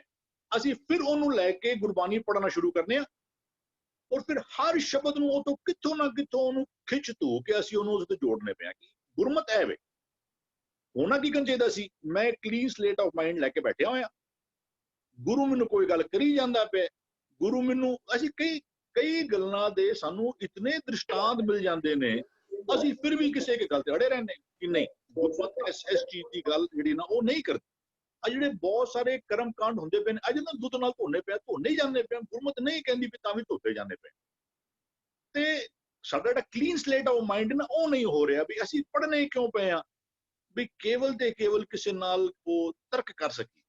ਕਹਿੰਦੇ ਉਲਟਾ ਇਹ ਤੇਰੇ ਜੀਵਨ ਦੇ ਹੋਰ ਬੰਧਨ ਬੰਦੇ ਪਏ ਨੇ। ਕਹਿੰਦੇ ਪੜ ਪੰਡਤ ਵਾਦ ਵਖਾਣੈ, ਭੀਤਰ ਹੋਂਦੀ ਵਸਤ ਨਾ ਜਾਣੈ। ਸਾਰਾ ਜਿਹੜਾ ਇੱਕ ਤੂੰ ਜਿਹੜਾ ਨਾ ਵੀ ਉਹ ਭੇਖ ਵਿੱਚ ਉਲਝ ਗਿਆ, ਤੂੰ ਰੱਸਾ ਕੱਸਾਂ ਵਿੱਚ ਉਲਝ ਗਿਆ, ਫਿਰ ਜਿਹੜਾ ਤੂੰ ਇਹ ਪੜ੍ਹਨਾ ਵੀ ਪਿਆ ਨਾ ਵੀ ਜਿਹੜਾ ਉਹ ਪੜ੍ਹਨਾ ਪਿਆ, ਇਹਨੂੰ ਜ਼ਿੰਦਗੀ ਵਿੱਚ ਇੰਪਲੀਮੈਂਟ ਕਰਨ ਵਾਸਤੇ ਵੀ ਉਹ ਨਹੀਂ ਕਰਦਾ ਪਿਆ। ਕੇਵਲ ਤੇ ਕੇਵਲ ਕਹਿੰਦੇ ਘਟ ਮੈਂ ਬ੍ਰਹਮ ਤਿਸ ਸ਼ਬਦ ਨਾ ਪਛਾਣ। ਉਹ ਰੱਬ ਕਿਤੇ ਸੀ, ਰੱਬ ਕਿਤੇ ਬਾਹਰ ਨਹੀਂ ਬੈਠਿਆ, ਰੱਬ ਕਿਸੇ ਖਾਸ ਵੇਸ ਭੂਸਾ ਦੇ ਨਾਲ ਪਿਆਰ ਨਹੀਂ ਕਰਦਾ, ਰੱਬ ਜਿਹੜਾ ਨਾ ਉਹ ਕਿਸੇ ਭੇਖ ਨੂੰ ਪਿਆਰ ਨਹੀਂ ਕਰਦਾ। ਉਹ ਤੇ ਕਹਿੰਦਾ ਸਭ ਕੁਝ ਜਾਣੇ, ਉਹ ਤੇ ਤੇਰੀ ਜੀਵਨ ਜਾਂਚ ਨੂੰ ਚਾਹੁੰਦਾ ਹੈ। ਕਹਿੰਦੇ ਘਟ ਮੈਂ ਬ੍ਰਹਮ, ਉਹ ਰੱਬ ਕਿੱਥੇ ਹੋਤਾ ਤੇਰੇ ਅੰਦਰ ਬੈਠਿਆ ਹੋਇਆ। ਕਹਿੰਦੇ ਉਹਦੇ ਸ਼ਬਦ ਦੀ ਪਛਾਣ ਕਿਉਂ ਨਹੀਂ ਕਰਦਾ। ਅਸੀਂ ਜੋ ਕਹਿੰਦੇ ਧੁਰ ਕੀ ਬਾਣੀ ਆਈ ਹੋ ਆਪੋ ਬੋਲਣਾ ਜਾਣਦਾ ਮੈਂ, ਉਹਦੇ ਸ਼ਬਦ ਨੂੰ ਪਛਾਣ। ਕਹਿੰਦਾ ਜਬ ਲਗ ਹੁਕਮ ਨਾ ਬੂਝਦਾ। ਸਾਡਾ 2 ਦਿਨ ਪਹਿਲੇ ਸਵਾਲ ਗਿਆ ਸੀ ਕਿ ਬੁੱਝਣ ਵਿੱਚ ਔਰ ਸਮਝਣ ਵਿੱਚ ਕੀ ਫਰਕ। ਅਸੀਂ ਸਮਝ ਕੇ ਵੀ ਉਹ ਆਪਣੇ ਮਨ ਨੂੰ ਉਹਦੇ ਵਿੱਚ ਬੁਝਾ ਨਹੀਂ ਰਹੇ। ਸਾਡਾ ਮਨ ਜਿਹੜਾ ਨਾ ਹਜੇ ਵੀ ਉਹ ਉਸ ਚੀਜ਼ ਨੂੰ ਛੱਡ ਨਹੀਂ ਰਿਹਾ।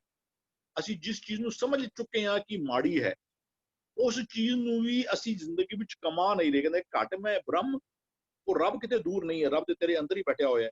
ਕਹਿੰਦੇ ਲੇਕਿਨ ਉਹਦੇ ਸ਼ਬਦ ਨਾਲ ਪਛਾਣ ਤੇ ਪਾ। ਕਹਿੰਦਾ ਜਬ ਲਗ ਹੁਕਮ ਨਾ ਬੂਝਦਾ ਤਬ ਹੀਲੋ ਦੁਖੀਆ। ਤੇਰੇ ਜੀਵਨ ਵਿੱਚੋਂ ਦੁੱਖ ਜਾਣਗੇ ਨਹੀਂ, ਰੱਬ ਕਿਤੇ ਦੂਰ ਨਹੀਂ ਬੈਠਿਆ। ਲੇਕਿਨ ਜੋ ਕਹਿੰਦੇ ਸਵੇ ਘਟ ਰਾਮ ਬੋਲੇ, ਰਾਮਾ ਬੋਲੇ, ਰਾਮ ਬਿਨਾ ਕੋ ਬੋਲੇ ਰੇ। ਤੇ ਉਹ ਜੋ ਅੰਦਰ ਰੱਬ ਬੈਠੇ ਹੈ ਨਾ, ਉਹਦੀ ਜੋ ਬਾਣੀ ਹੈ, ਉਹਦੇ ਜੋ ਬੋਲ ਨੇ, ਉਹਨਾਂ ਦੇ ਨਾਲ ਪਛਾਣ ਬਣਾ ਲੈ। ਬਾਕੀ ਇਹ ਭੇਖ ਕਿਤੇ ਆ, ਰਸ ਕਸ ਖਾਦੇ ਆ, ਵੀ ਇਹ ਵੇਦ ਨੂੰ ਪੜਿਆ, ਇਹ ਤੇਰੀ ਜ਼ਿੰਦਗੀ ਦਾ ਕਾਰਜ ਇਹਨਾਂ ਦੇ ਨਾਲ ਸਵਰੇਗਾ ਨਹੀਂ। ਉਸ ਤੋਂ ਚੰਗਾ ਕੀ ਕਹਿੰਦਾ ਗੁਰਮੁਖ ਹੋਵੇ ਸੋ ਤਤ ਬਿਲੋਵੇ। ਤੋ ਇੱਕੋ ਸ਼ਬਦ ਆਂਦਾ ਆਨੰਦ ਸਾਹਿਬ ਪੜ੍ਹਨੇ, ਕਹਿੰਦੇ ਵੀ ਤੱਤੇ ਸਾਰ ਨਾ ਜਾਣੀ ਗੁਰੂ ਬਾਜੋ, ਤੱਤੇ ਸਾਰ ਨਾ ਜਾਣੀ ਤਹੀਂ ਗੁਣੀ ਸੰਸਾਰ ਭ੍ਰਮ ਸੁੱਤਿਆ ਰਹਿਣ ਵੀ। ਹਾਨੀ ਗੁਰੂ ਦੀ ਗੱਲ ਦਾ ਤਤ ਸਾਰ ਕੀ ਹੈ, ਉਹਦਾ ਐਸੈਂਸ ਕੀ ਹੈ, ਉਹਦਾ ਨਿਚੋੜ ਕੀ ਹੈ। ਗੁਰੂ ਦੀ ਉਦੋਂ ਅੱਛਾ ਇੱਥੇ ਵੀ ਗੱਲ ਕਰਦੇ ਮੈਨੂੰ ਬਿਲੋਵੇ। ਹੁਣ ਬਿਲੋਣ ਵਾਲੀ ਜਿਹੜੀ ਕਿਰਿਆ ਜਿਹੜੀ ਹੈ ਨਾ, ਉਹ ਰੜਕਣਾ। ਇੱਕ ਉਹਦੇ ਵਾਸਤੇ ਨਾ ਇੱਕ ਖਾਸ ਇੱਕ ਚੀਜ਼ ਬੜੀ ਇੰਪੋਰਟੈਂਟ ਹੁੰਦੀ, ਜਦੋਂ ਮਦਾਨੀ ਮਾਰਨੀ ਹੋਵੇ ਨਾ ਉਹਦੀ ਸਪੀਡ ਬਹੁਤ ਸਲੋ ਹੋ ਸਕਦੀ ਹੈ, ਨਾ ਉਹਦੀ ਸਪੀਡ ਬਹੁਤ ਜ਼ਿਆਦਾ ਹੋ ਸਕਦੀ ਹੈ।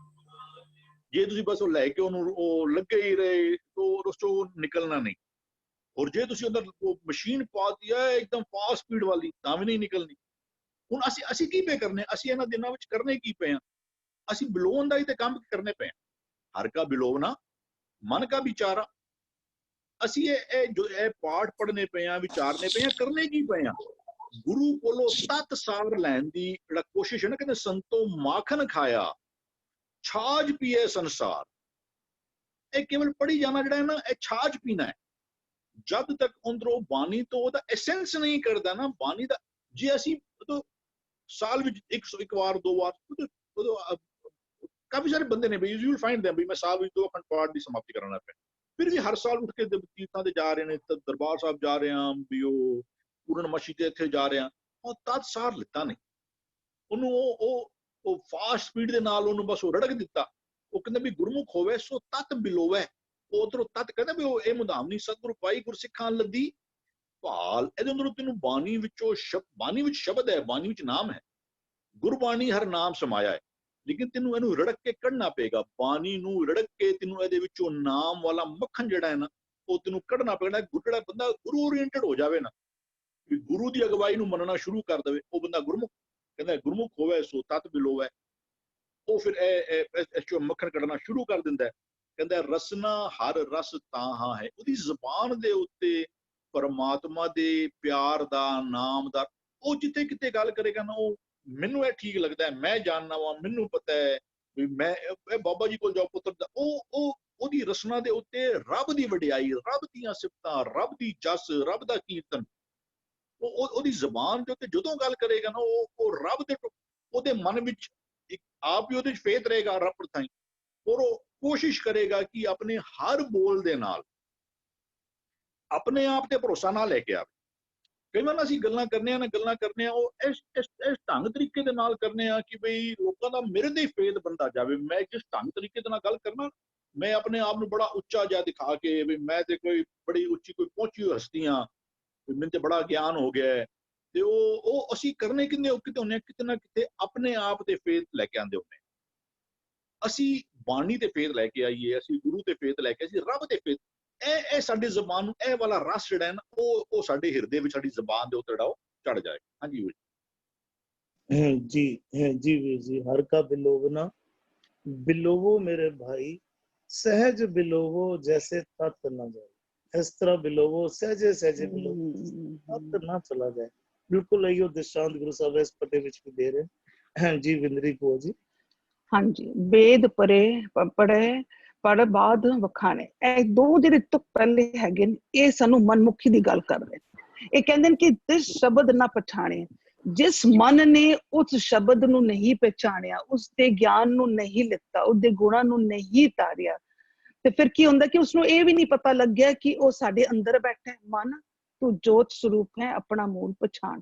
ਕਿਉਂ ਨਹੀਂ ਪਛਾਣਿਆ? ਕਿਉਂਕਿ ਉਸਨੇ ਸ਼ਬਦ ਨੂੰ ਆਪਣੇ ਉੱਪਰ ਅਮਲ ਹੀ ਨਹੀਂ ਕੀਤਾ। he has not practiced it। ਨਾ ਪ੍ਰੈਕਟਿਸ ਕਰਨ ਦੇ ਵਾਸਤੇ what happened, he lands up in ਇੱਕ ਕਹਿੰਦੇ ਨੇ ਬਾਦ ਵਿਵਾਦ ਵਿੱਚ ਪਹੁੰਚ ਜਾਂਦਾ, ਕਿਉਂਕਿ ਉਸਨੇ ਖਾਲੀ ਕਿਤਾਬਾਂ ਪੜ੍ਹ ਲਿੱਤੀਆਂ, ਗ੍ਰੰਥਾਂ ਪੜ੍ਹ ਲਿੱਤੀਆਂ ਔਰ ਬਹੁਤ ਵੱਡਾ ਗਿਆਨੀ ਬਣ ਗਿਆ। ਤਕਰੀਬਨ this is what's happening in the world ਕਿ ਅੱਜ ਕੱਲ there are less of discussions and more of debates, ਕਿਉਂਕਿ ਦੋਨੋਂ ਤਰਫ ਪੜ੍ਹੇ ਲਿਖੇ ਹੁੰਦੇ ਨੇ, तो they sit for a debating, और debating ਜਦੋਂ ਬੈਠਦੇ ਨੇ ਤਾਂ it is a negative form ਜਿੱਤੇ ਵਿੱਚ ਹਮੇਸ਼ਾ ਹੀ ਲੜਾਈ ਝਗੜੇ ਪੈ ਜਾਂਦੇ ਨੇ।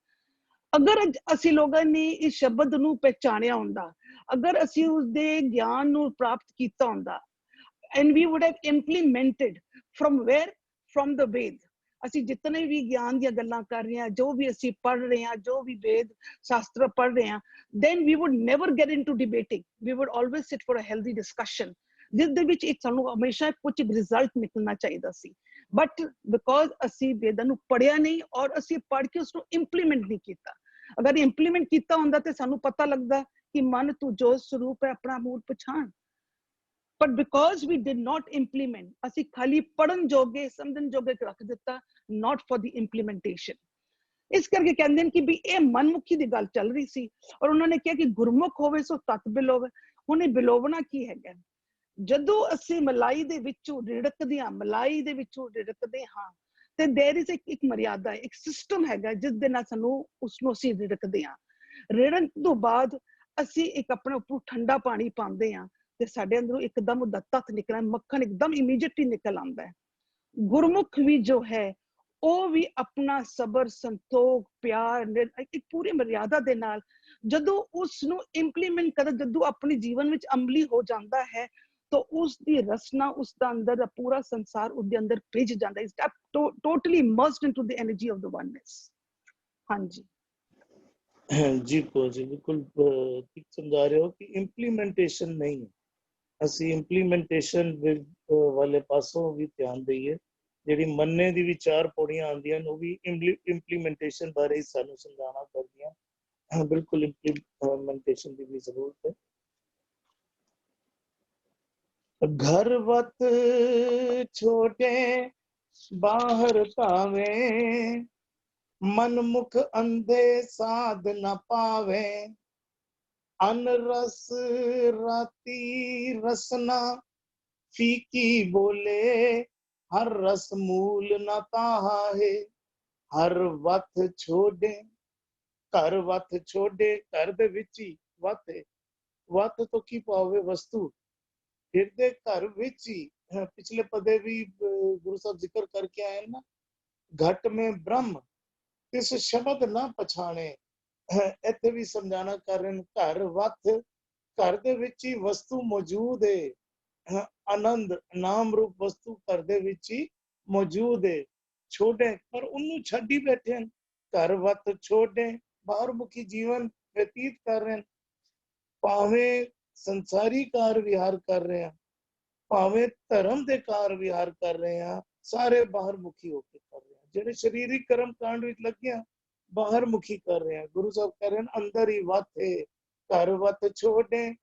बाहर धावे बाहर तो दौड़ते जाते हैं धावे तो की पावे दौड़ रहे हैं धावे छोड़े बिंदी लगा के उच्चारण करना है क्योंकि बहुवचन रूप में चाहे बहुवचन रूप में शब्द चल रहे हैं मनमुख का कक्के मुक्ता है कक्का बहुवचन रूप में आया है मनमुख अंधे साध ना पावे साध तो की पावे स्वाद नहीं मान पा रहे असल स्वाद नहीं मान पा रहे मनमुख अंधे अपने मन के पीछे टुरन वाले अंधे अंधे ये ना आखियन जिन मुख लोयन ना है अंधे से ही नानका खसमों कुत्ते जाए असल विच अन्ने केड़े हैं जेड़े खसम तो टुटे बैठे हैं जिन्हां दी खसम नाल सांझ नहीं बन पा रही असल खसम जेड़े खसमों टुटे बैठे हैं गुरु साहब असल अन्ने उन्नू कह रहे हैं मनमुख अंधे साध ना पावे ਅਸੀਂ ਧਿਆਨ ਦਈਏ ਨਾ ਗੁਰੂ ਸਾਹਿਬ ਇੱਕ ਪਾਸੇ ਤੇ ਕਹਿ ਰਹੇ ਹਨ ਅੰਧੇ ਇਹ ਨਾ ਆਖੀਆਂ ਜਿਨ ਮੁਖ ਲੋਇ ਨਾ ਹੈ ਐਨਾ ਹੈ ਔਰ ਨਾਲ ਹੀ ਇਹ ਵੀ ਸਮਝਾਣਾ ਕਰ ਰਹੇ ਹਨ ਅੰਧੇ ਗੁਰ ਤੇ ਭਰਮ ਨਾ ਜਾਈ ਕਹਿੰਦੇ ਨੇ ਅੰਧੇ ਗੁਰ ਤੇ ਭਰਮ ਨਾ ਜਾਈ ਜੇ ਗੁਰੂ ਵੀ ਅੰਨਾ ਹੋਏ ਤੇ ਗੁਰੂ ਕੋਲੋਂ ਸਿੱਖਿਆ ਲੈਣ ਵਾਲਾ ਸਿੱਖ ਵੀ ਅੰਨਾ ਹੋਏ ਤੇ ਉਸ ਤੋਂ ਭਰਮ ਨਹੀਂ ਜਾਣਾ ਉਸ ਤੋਂ ਭਰਮ ਨਹੀਂ ਜਾਣਾ ਜੇ ਗੁਰੂ ਸੁਝਾਖਾ ਹੋਏ ਗੁਰੂ ਕੋਲ ਅੱਖਾਂ ਹੋਣ ਗੁਰੂ ਤੱਕ ਸਕਦਾ ਹੋਏ ਤੇ ਗੁਰੂ ਸੱਚ ਦੀ ਰਾਹ ਦਿਖਾ ਦਿੰਦਾ ਹੈ ਸੱਚ ਦੀ ਰਾਹ ਤੇ ਟੋਰ ਦਿੰਦਾ ਹੈ ਉਂਗਲ ਪਕੜ ਕੇ ਉੱਤੇ ਲੈ ਜਾਂਦਾ ਹੈ ਅਸੀਂ ਧਿਆਨ ਦਈਏ ਨਾ ਬਾਰ-ਬਾਰ ਗੁਰੂ ਸਾਹਿਬ ਸਾਨੂੰ ਉਹ ਅੱਖਾਂ ਦੇ ਰਹੇ ਹਨ ਜਿਨ ਅੱਖਾਂ ਦੇ ਨਾਲ ਅਸੀਂ ਸੱਚ ਨੂੰ ਤੱਕ ਸਕੀਏ ਉਹ ਰਾਹ ਦੱਸ ਰਹੇ ਹਨ ਦਿਖਾ ਰਹੇ ਹਨ ਉਹ ਰਾਹ ਜਿਸ ਰਾਹ ਤੇ ਗੁਰੂ ਦੀ ਅੱਖਾਂ ਲੈ ਕੇ ਟੁਰ ਸਕੀਏ ਉਹ ਕੰਨ ਦੇ ਰਹੇ ਹਨ ਜਿਸ ਦੇ ਰਾਹੀਂ ਸੱਚ ਦੇ ਬੋਲ ਸੁਣ ਸਕੀਏ ਉਹ ਜ਼ਬਾਨ ਦੇ ਰਹੇ ਹਨ ਜਿਸ ਦੇ ਰਾਹੀਂ ਸੱਚ ਦੇ ਬੋਲ ਸਕੀਏ ਘਰ ਵਤ ਛੋੜੇ ਬਾਹਰ ਭਾਵੇਂ ਮਨਮੁਖ ਅੰਧੇ ਸਾਧ ਨਾ ਪਾਵੇ ਸਵਾਦ ਨਹੀਂ ਆ ਰਿਹਾ ਕਰਮ ਕਾਂਡ ਵਿੱਚ ਪਏ ਹੋਏ ਪਤਾ ਨਹੀਂ ਕਿਹੜੇ ਕਿਹੜੇ ਰਸਾਂ ਵਿੱਚ ਪਈ ਬੈਠੇ ਆਨੰਦ ਪਿਆ ਮੇਰੀ ਮਾਂ ਸਤਿਗੁਰੂ ਨੇ ਪਾਇਆ ਅਸੀਂ ਪਾਠ ਕਰਦੇ ਹਾਂ ਉੱਥੇ ਵੀ ਜ਼ਿਕਰ ਕਦੋਂ ਪ੍ਰਾਪਤ ਹੁੰਦਾ ਜਦੋਂ ਅਸੀਂ ਮੱਥਾ ਟੇਕਦੇ ਹਾਂ ਅਸੀਂ ਮੱਥਾ ਟੇਕਣ ਨੂੰ ਪਾਉਣਾ ਨਹੀਂ ਕਹਿ ਸਕਦੇ ਅਸੀਂ ਗੁਰਦੁਆਰੇ ਗਏ ਆ ਅਸੀਂ ਕਹਿੰਦੇ ਹਾਂ ਜੀ ਅਸੀਂ ਗੁਰੂ ਪਾ ਲਿਆ ਪਰ ਅਸੀਂ ਕਿਧਰੇ ਨਾ ਕਿਧਰੇ ਭੁਲੇਖੇ ਵਿੱਚ ਸਤਿਗੁਰੂ ਪਾਉਣ ਤੋਂ ਅਰਥ ਇਹ ਵੇ ਕਿ ਜਦੋਂ ਅਸੀਂ ਗੁਰੂ ਦੀ ਗੱਲ ਨੂੰ ਮੰਨਣ ਲੱਗ ਪਏ ਆ ਜਦੋਂ ਗੁਰੂ ਦੀ ਗੱਲ ਨੂੰ ਬੁੱਝ ਕੇ ਅਪਣਾ ਲਿਆ ਅਸੀਂ ਫਿਰ ਹੋਰ ਕਰਮ ਕਾਂਡ ਜਦੋਂ ਕਰੀ ਜਾਂਦੇ ਹਨ ਤੇ ਹੋਰ ਰਸਾਂ ਨੂੰ ਹੀ ਅਸੀਂ ਆਨੰਦ ਸਮਝੀ ਬੈਠੇ ਹਾਂ ਗੁਰੂ ਸਾਹਿਬ ਕਹਿ ਰਹੇ ਸਾਧ ਨਾ ਪਾਵੇ ਤੇ ਸਵਾਦ ਦਾ ਜ਼ਿਕਰ ਆ ਰਿਹਾ ਅਸਲ ਸਵਾਦ ਤੋਂ ਵਾਂਝੇ ਰਹਿ ਗਏ ਅਸੀਂ ਹੋਰ ਰਸਾਂ ਨੂੰ ਹੀ ਸਵਾਦ ਸਮਝੀ ਬੈਠਦੇ ਹਾਂ ਹੋਰ ਰਸਾਂ ਦਾ ਹੀ ਅਸੀਂ ਕਹਿੰਦੇ ਹਾਂ ਕਿ ਬੜਾ ਆਨੰਦ ਆ ਗਿਆ ਅਸਲੀ ਆਨੰਦ ਤੋਂ ਅਸੀਂ ਵਾਂਝੇ ਰਹਿ ਜਾਂਦੇ ਹਾਂ ਮਨਮੁਖ ਅੰਧੇ ਸਾਧ ਨਾ ਪਾਵੇ ਅਨ ਰਸ ਰਾਤੀ ਰਸਨਾ ਫੀਕੀ ਬੋਲੇ ਹਰ ਰਸ ਮੂਲ ਨਾ ਕਹਾ ਹੈ ਅਨ ਰਸ ਰਾਤੀ ਕਹਿੰਦੇ ਨੇ ਹੋਰ ਰਸਾਂ ਵਿੱਚ ਰੱਤੀ ਹੋਈ ਰਸਨਾ ਜਿਹੜੀ ਹੈ ਫਿੱਕੀ ਬੋਲਦੀ ਰਹਿੰਦੀ ਜਿਤ ਬੋਲੇ ਪਤ ਪਾਈਏ ਸੋ ਬੋਲਿਆ ਪ੍ਰਵਾਨ ਫਿੱਕਾ ਬੋਲ ਵਿਗੁਚਣਾ ਸੁਣ ਮੂਰਖ ਮਨ ਅਜਾਣ ਫਿੱਕੇ ਬੋਲ ਬੋਲਿਆ ਵਿਗੁਚਣਾ ਖੁਆਰ ਹੋਣਾ ਹੈ ਸੁਣ ਮੂਰਖ ਮਨ ਅਜਾਣ ਮਨ ਨੂੰ ਕਹਿ ਰਿਹਾ ਦੇਖੋ ਜ਼ਬਾਨ ਫਿੱਕਾ ਕਿਉਂ ਬੋਲ ਰਹੀ ਹੈ ਕਿਉਂਕਿ ਮਨ ਫਿੱਕਾ ਗ੍ਰਹਿਣ ਕਰ ਰਿਹਾ ਹੈ ਤੇ ਮਨ ਜਿਹੜਾ ਹਰ ਵਕਤ ਫਿੱਕਾ ਸੋਚਦਾ ਰਹਿੰਦਾ ਹੈ ਫਿੱਕੇ ਬੋਲ ਬੋਲਦਾ ਰਹਿੰਦਾ ਹੈ। ਇੱਥੇ ਵੀ ਗੁਰੂ ਸਾਹਿਬ ਕਹਿ ਰਹੇ ਨੇ ਅਨਰਸ ਰਾਤੀ ਰਸਨਾ ਫੀਕੀ ਬੋਲੇ, ਫਿੱਕੇ ਬੋਲ ਬੋਲਦੀ ਰਹਿੰਦੀ ਹੈ, ਹਰ ਰਸ ਮੂਲ ਨਾ ਕਹਾ ਹੈ। ਕਹਿੰਦੇ ਨੇ ਹਰੀ ਦਾ ਅਸਲ ਰਸ ਨਾ ਕਹਾ ਹੈ, ਉਹਨੂੰ ਹਰੀ ਦਾ ਅਸਲ ਰਸ ਜਿਹੜੇ ਆਨੰਦ ਦਾ ਜ਼ਿਕਰ ਹੋਇਆ ਨਾ, ਉਹ ਆਨੰਦ ਦੀ ਪ੍ਰਾਪਤੀ ਨਹੀਂ ਹੋ ਸਕਦੀ, ਉਹ ਆਨੰਦ ਦੀ ਪ੍ਰਾਪਤੀ ਉਹਨੂੰ ਨਹੀਂ ਹੁੰਦੀ, ਕਿਉਂਕਿ ਉਹ ਫਿੱਕੇ ਰਸਾਂ ਵਿੱਚ ਹੀ ਮਗਨ ਰਹਿੰਦਾ ਹੈ। ਜੀ ਹਰਵਿੰਦਰ ਵੀਰ ਜੀ। ਤੇ ਜਿਹੜੀ ਲਾਈਨ ਕਹਿ ਰਹੀ ਹੈ, ਕਹਿੰਦੇ ਨੇ ਵੀ ਘਰ ਵਤ ਛੋੜੈ ਬਾਹਰ ਧਾਵੈ। ਗੁਰੂ ਕਹਿੰਦੇ ਨੇ ਸਭ ਕੁਝ ਘਰ ਮੈਂ, ਬਾਹਰ ਨਾਹੀ ਬਾਹਰ ਟੋਲੇ ਸੋ ਭਰਮ ਭੁਲਾਈ। ਜੇ ਤੂੰ ਇਹ ਵੱਤ ਲੈਣਾ ਚਾਹਨਾ ਹੈ ਨਾ, ਇਹ ਕਹਿੰਦੇ ਇਹ ਕਿਤੋਂ ਤੈਨੂੰ ਬਾਹਰ ਜਾ ਕੇ ਕਿਸੇ ਤੀਰਥ ਸਥਾਨ ਦੇ ਉੱਤੇ ਜਾਂ ਬਾਹਰ ਕਿਤੋਂ ਮੁੱਲ ਨਹੀਂ ਮਿਲਦੀ, ਤੈਨੂੰ ਆਪਣੇ ਜੀਵਨ ਦੀ ਪੜਚੋਲ ਕਰਨੀ ਪਏਗੀ। ਤੈਨੂੰ ਬੰਦੇ ਖੋਜ ਦਿਲ ਹਰ ਰੋਜ਼, ਨਾ ਫਿਰ ਪਰੇਸ਼ਾਨੀ ਮਾਹੇ, ਅੰਤਰਗਤ ਤੀਰਥ ਮਲ ਨਾਓ। ਅੰਦਰ ਵਾਲੇ ਤੀਰਥ ਤੇ ਉੱਤੇ ਤੈਨੂੰ ਰੋਜ਼ ਇਸ਼ਨਾਨ ਕਰਨਾ ਪਏਗਾ। ਆਪਣਾ ਜੋ ਤੇਰਾ ਜੀਵਨ ਬਣ ਚੁੱਕਿਆ ਹੋਇਆ ਹੈ, ਔਰ ਜੋ ਸ਼ਬਦ ਦੀ ਕਸਵੱਟੀ ਵਾਲਾ ਜੋ ਸ਼ਬਦ ਹੈ ਨਾ, ਵੀ ਜੀਵਨ ਮੁਕਤ ਗੁਰ ਸ਼ਬਦ ਕਮਾਏ, ਕਿ ਮੈਂ ਜੋ ਕਰਮ ਕਮਾਨਾ ਪਿਆ ਹਾਂ, ਕੀ ਉਹ ਗੁਰੂ ਸ਼ਬਦ ਦਾ ਕਮਾਣਾ ਹੋ ਰਿਹਾ ਹੈ, ਜਾਂ ਮੈਂ ਆਪਣੇ ਮਨ ਦੇ ਪ੍ਰਥਾਈ ਬਈ ਮਨ ਦਾ ਮੁਰੀਦ ਬਣ ਕੇ ਉਹ ਕਰਮ ਕਮਾਨਾ ਪਿਆ। ਗੱਲ ਇਹਨੂੰ ਕਿਤੋਂ ਬਾਹਰ, ਇਹਦੇ ਵਾਸਤੇ ਤੈਨੂੰ ਕਹਿੰਦੇ ਬਾਹਰ ਢੂੰਡਣ ਤੇ ਅਬ ਛੂਟ ਪੜੀ। ਗੁਰ ਘਰ ਹੀ ਮਾਹੇ ਬਤਾਇਆ ਥਾ, ਗੁਰ ਘਰ ਹੀ ਮਾਹੇ ਦਿਖਾਇਆ। ਗੁਰੂ ਜਿਹੜਾ ਭਗਤ ਰਾਮਾਨੰਦ ਜੀ ਸ਼ਬਦ ਕਹਿੰਦੇ, ਕਦ ਜਾਈਏ ਰੇ ਘਰ ਲਾਗੋ ਰੰਗ, ਮੇਰਾ ਚਿੱਤ ਨਾ ਚਲੇ ਮਨ ਭਇਓ ਪੰਗ। ਉਹ ਕਹਿੰਦਾ ਮੇਰਾ ਮਨ ਪਿੰਗਲਾ ਹੋ ਗਿਆ, ਮੇਰਾ ਹੁਣ ਇਸ ਪ੍ਰਕਾਰ ਕਹਿੰਦੇ ਘਰ ਵੱਧ ਛੋੜੇ ਬਾਹਰ ਧਾਵੇ। ਤੂੰ ਜਿਹੜਾ ਤੇਰਾ ਅੱਛਾ ਜੀਵਨ ਵਾਲੀ ਜੋ ਵਸਤੂ ਮਿਲਣੀ ਸੀ ਨਾ, ਇਸ ਤੋਂ ਪਹਿਲਾਂ ਵੀ ਜਿਹੜੀ ਗੱਲ ਚੱਲਦੀ ਪਈ ਸੀ ਵੀ ਗੁਰਮੁਖ ਹੋਵੇ ਤਾਂ ਤਤ ਬਿਲੋਵੇ। ਜੋ ਤੈਨੂੰ ਇਹ ਤਤ ਸਾਰ ਮਿਲਣਾ ਨਾ ਗੁਰੂ ਦੇ ਸ਼ਬਦ ਦਾ, ਇਹ ਭ੍ਰਮਣ ਕਿਤਿਆਂ ਨਹੀਂ ਮਿਲਣਾ, ਇਹ ਭੇਖ ਕਿਤਿਆਂ ਨਹੀਂ ਮਿਲਣਾ, ਇਹ ਬਹੁਤ ਕੁਝ ਖਾਦਿਆਂ ਪੀਤਿਆਂ ਨਹੀਂ ਮਿਲਣਾ, ਇਹ ਤੈਨੂੰ ਗੁਰੂ ਦੇ ਸ਼ਬਦ ਦੀ ਵਿਚਾਰ ਕਿਤਿਆਂ ਹੀ ਮਿਲਣਾ ਹੈ।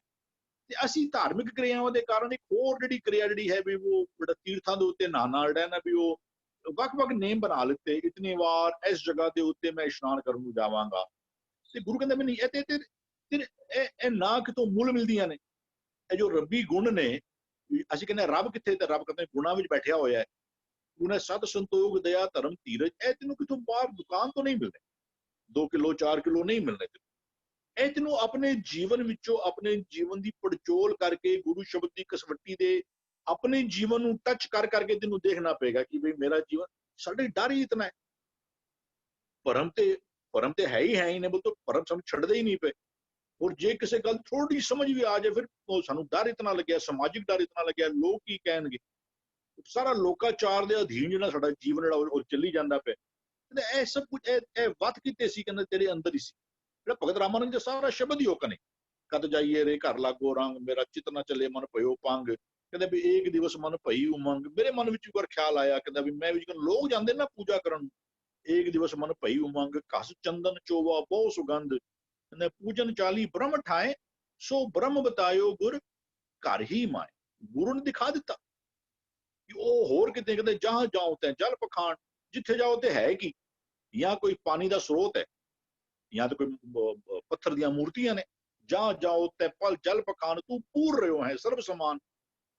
ਰਾਮਾਨੰਦ ਸਵਾਮੀ ਰਮਤ ਬ੍ਰਹਮ, ਜਿਹੜਾ ਰਾਮਾਨੰਦ ਦਾ ਸਵਾਮੀ ਹੈ, ਜੋ ਰਾਮਾਨੰਦ ਦਾ ਰੱਬ ਹੈ, ਉਹ ਤਾਂ ਕਹਿੰਦੇ ਹਰ ਪਾਸੇ ਰਮਿਆ ਹੋਇਆ।